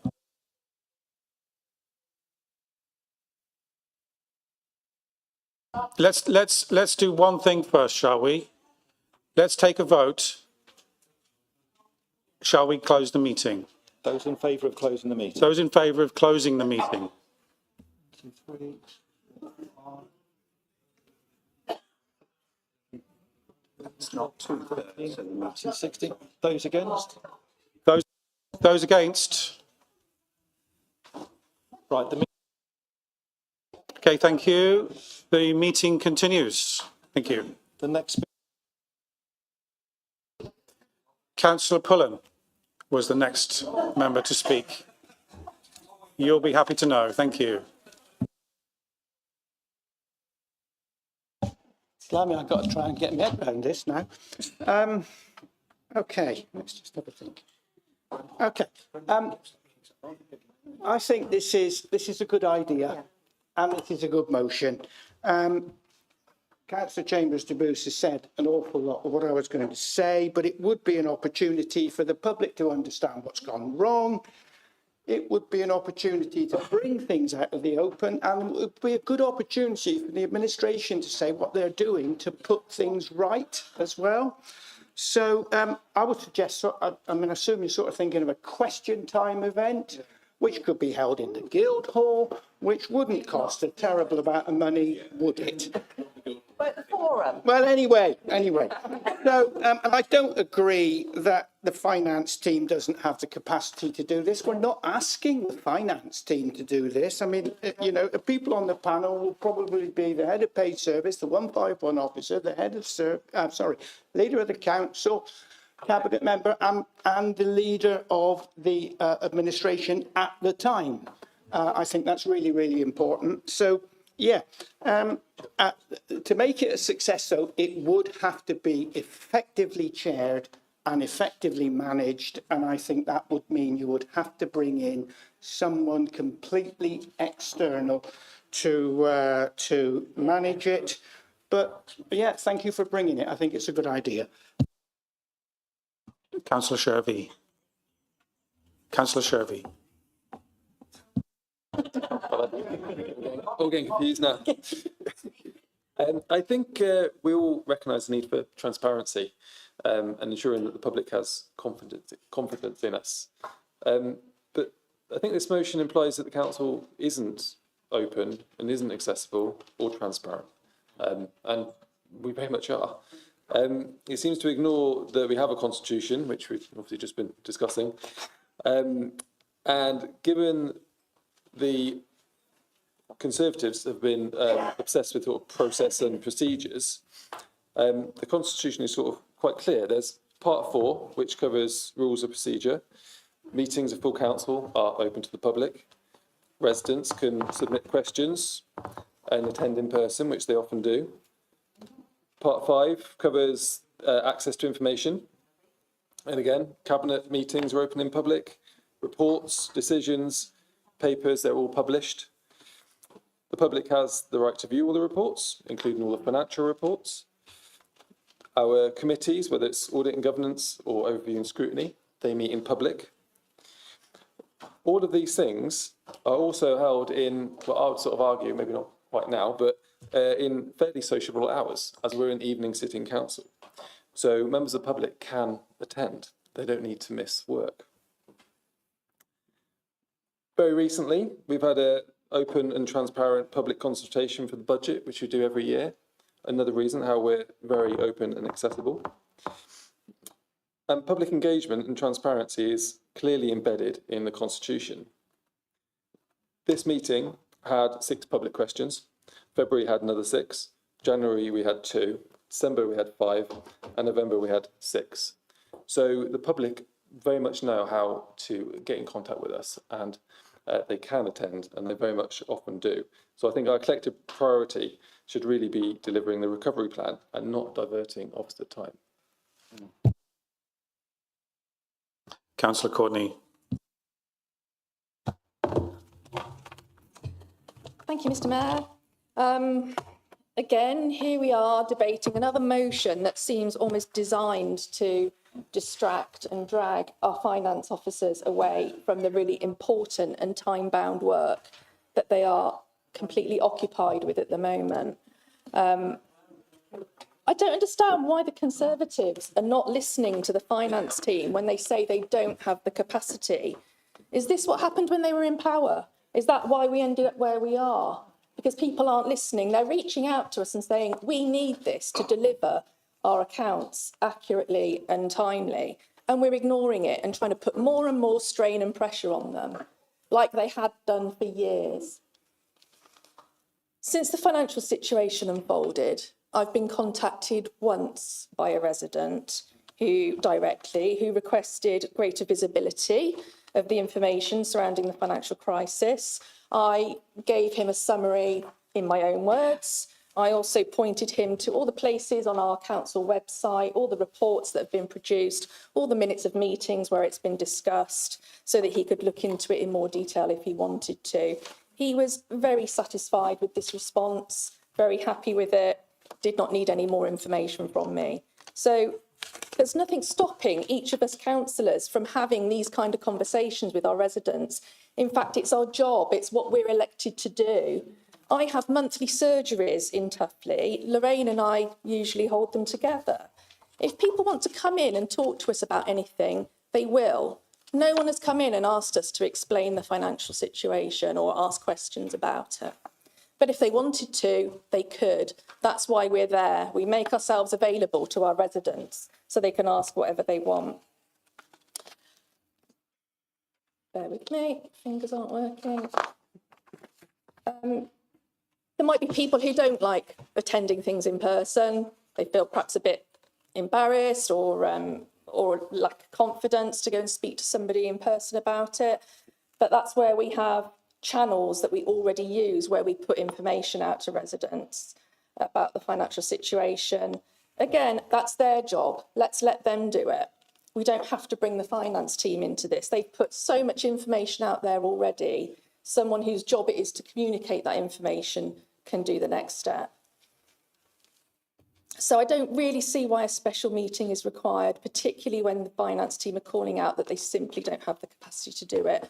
Let's just let them get on with their job, which is to produce our accounts, it's to monitor our budgets, it's to strengthen the team and the processes so that we can get our finances back on a secure footing. I think this would be of greater benefit to our residents than a meeting that no one's really called for and possibly not many people will attend.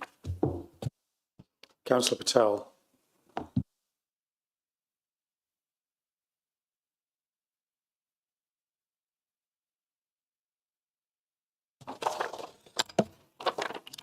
Yeah, thanks, Mr. Mayor. What have we just witnessed? We've just witnessed the Lib Dem administration voting in favour of closing the meeting midway through this very important debate on such an important motion. So what did I tell you?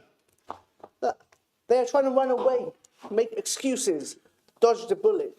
That's what they're trying to do, and they should be ashamed of themselves yet again. Mr. Mayor, Councillor Wilson talked about end-of-year accounts being finalised. That's next week. It's not months away. It's not years away. It's next week. That'll be done in a week's time. So there's nothing to stop this happening. A meeting for the public where they can come along, ask questions. One meeting. That's not going to kill officer time. One meeting, one day. You are acting like we're asking for hours and hours of meetings. A few hours at the most. What's the big deal? Let's not forget, as the taxpayers, the people of Gloucester are the one paying our allowances and all the officers' wages and paying for the running of this council and all the services we provide. They're paying for it, not you, not us, them. So let's not forget that. And, what we're asking for simply here is an open, honest and transparent engagement to rebuild that trust again and rebuild that confidence in this council. That's what we need. And you're trying to run away from it to try and close the meeting. How you should be embarrassed by that, honestly. The residents of Gloucester deserve respect. And a couple of members have already touched on it about the council's comms on social media. That is embarrassing. Not even embarrassing. That's an absolute bloody disgrace to treat members of Mr. Chairman. Councillor Patel, language, please. It's fine. To address members of the public with that sort of arrogance when they're getting paid from taxpayers' money and treat them like they're idiots, like stupid idiots, that is completely out of order and needs to be sorted out once and for all. Okay? Because you're embarrassing this council and you're embarrassing yourselves, and it needs to stop. We're the laughing stock of the whole county. Believe you, believe me. Even your own colleagues on the county council were telling me yesterday. So yes. So please, what we're asking for is a public open meeting. Let people come along, let attend, let them ask their questions. Why you want to run away and hide? You're burying your heads in the sand. That's what you're doing. You should be ashamed of yourself. So please, for once, let's think about the people out there. Let's work together. Let's have this meeting. Let's allow members of the public to come along and ask the council questions. That's what they deserve. We've left them in a mess, financial mess. We've left this council in a mess. People are struggling to make ends meet. Food prices gone up, fuel prices gone up, gas, electric prices have gone up. People can't afford food, for example. And 14.5 million or 17.5 million, this council is in the black hole. So please, vote in support of this very important motion for the people of Gloucester. Thank you. Councillor Radley. Thank you, Mr. Mayor. This is a very interesting motion, and I think we need lots of different ways to get information out and to get information in. People react very, very differently to different formats. Now, I've been in plenty of public meetings. I've run public meetings where they have been highly constructive, highly beneficial, and I've been in public meetings and I've ran public meetings where they have been dreadful and it has not been a constructive experience. Something like this, we would need to do really well. And something like this, we'd have to do it properly. And to do that, we'd have to be very careful with our resources and really make something that works. So I'm torn between the merits of this, that there should be lots and lots of different ways to get information out. It could be useful to think about our consultation process in general. I think our consultation in terms of when we dispose of assets is absolutely abysmal. And again, it's really useful to think about how we get information out, how the public can access it in a meaningful way, and how it comes back to us. But I'm also torn with making sure that this is something that could be done really well. And I've heard the information and I've heard the views that to do this at this moment could be challenging. So I'm minded at the moment, and unless debate convinces me otherwise, that this isn't something that I could agree to at this moment, because I don't think we could do it well enough. And we owe the people of Gloucester the information and the opportunity to have this discussion when we can put the full weight of our team behind it to get the information out in a way that people can really engage with. So I think it's a really interesting idea. I think I'd like to see how we can do it, but at the moment, I'm not convinced that we've got the time or the officer time to do it as well as I'd like to.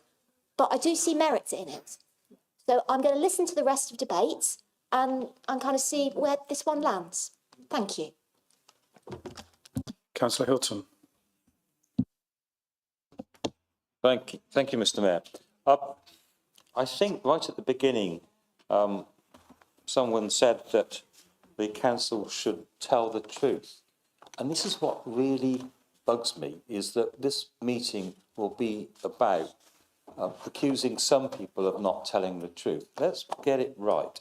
Back in September, we published the first report about the financial situation of the council in the Cabinet Papers. We did so again in December when we got further figures through, and we basically, at that point, finalised things, and we did have a meeting before Christmas. We could have had it just after Christmas when we had a full debate in this council. And then we had the January council meeting when we reset the budget, and then we had the February council meeting when we set the budget for next year. And all that information is in there. And one of the things we talk about, people talk about, they see things on social media. But it's clear to me that quite a number of people that are seeing things on social media haven't actually read the Cabinet Papers. And I don't blame them for not having read the Cabinet Papers, because the finances of this council are really difficult to decipher.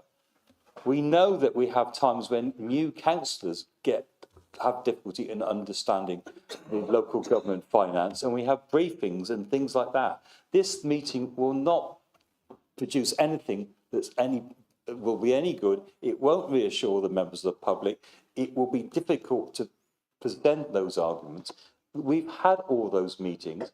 They've all been webcast, and there's plenty of opportunity for members of the public to ask some questions, and we've had some questions being asked.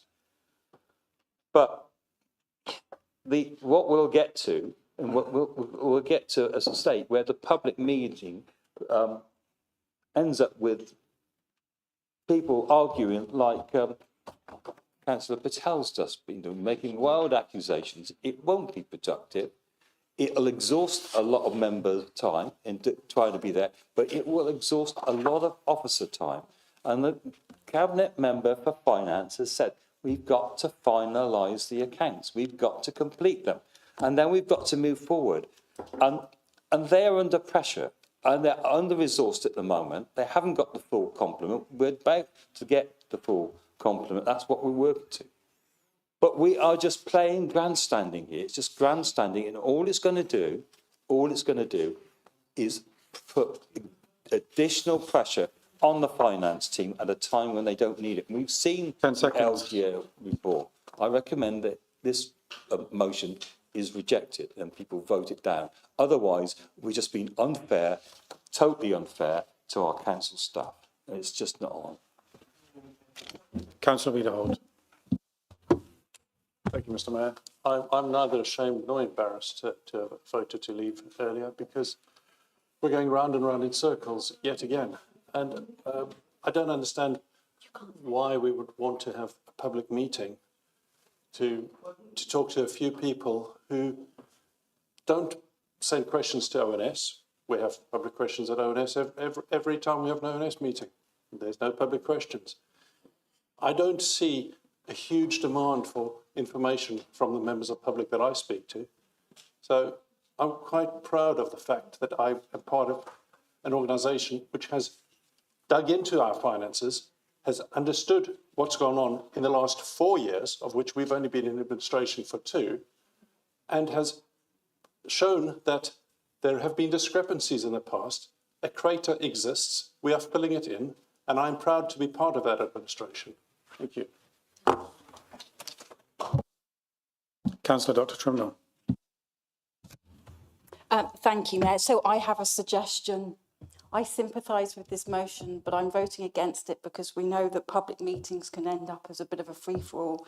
So my suggestion is that in the wording of this motion, this could actually be taken up by the chair of the Overview and Scrutiny Committee, and for a special meeting to take place where there is then the invitation for public to come and listen to the financial situation. So, exactly, absolutely. So even though I'm voting against this, there's nothing to stop the chair using his discretion, his power to talk to members of his committee to come up with a solution in then allowing public questions to come and a special paper to be given at that meeting. Thank you. Councillor Stephanie Chambers to sum up. We're on the 2-hour mark. We've hit the 2-hour mark. Thank So you. sum Councillor Stephanie up and then Chambers, vote. sum up, and then we go to the vote. Okay. How long do I get? Sorry, 3 minutes. 3 minutes. 3 minutes. Right.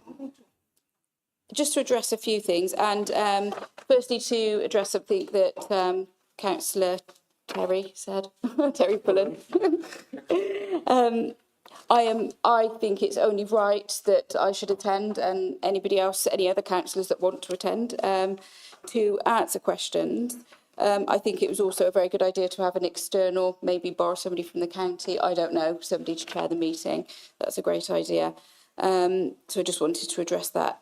I wanted to address something Councillor Courtney said in regard to holding councillor surgeries, as if that's a new thing and very unique to her and Councillor Campbell. I think we all hold councillor surgeries regularly. We all do what we need to keep in touch with our residents. We started ours in the library, didn't work. We now stand in Tesco's. It works fantastically. So we do that every 3 weeks and it works really good. So I think that was a little bit insulting to act like we don't do that. Of course we do. And I think... Okay, Councillor Stephanie Chambers, if you could sit just for a moment. Councillor Courtney, go into personal explanation. Yes.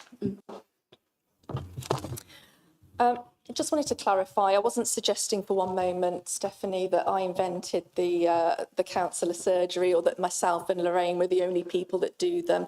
I was just suggesting that that might be an appropriate place for councillors to discuss issues like this with their residents. So just wanted to clarify that. Thank you. Thank you, Councillor Courtney. Noted. Councillor Stephanie Chambers. Thank you, but I certainly don't have the knowledge of what's gone on to explain it clearly. And I think they want to hear it.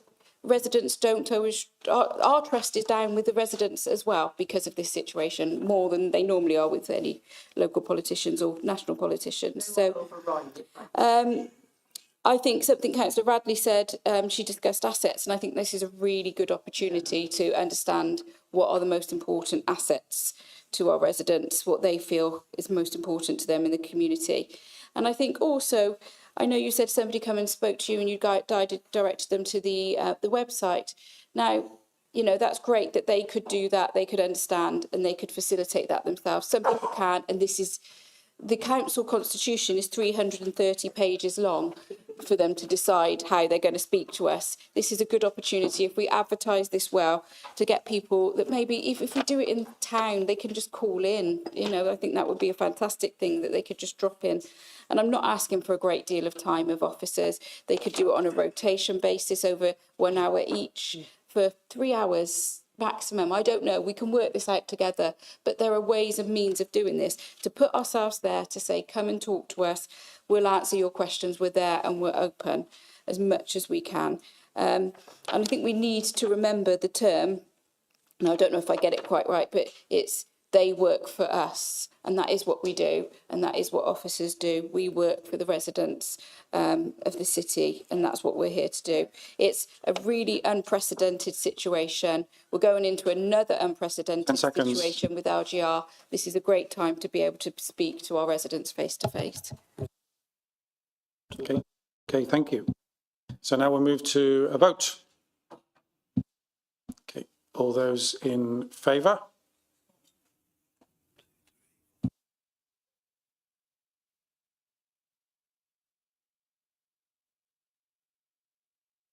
Those against?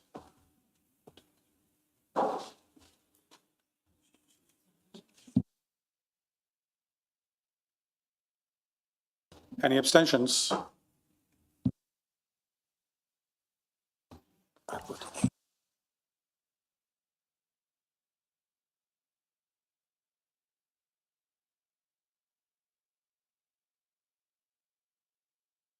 We're going to count that again because that could be a tie. All those in favour?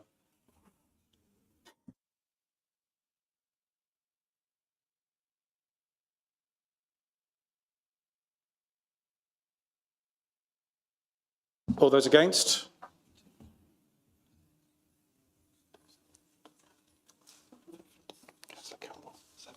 Yeah, 17. Okay, that's a tie, 17 for and 17 against.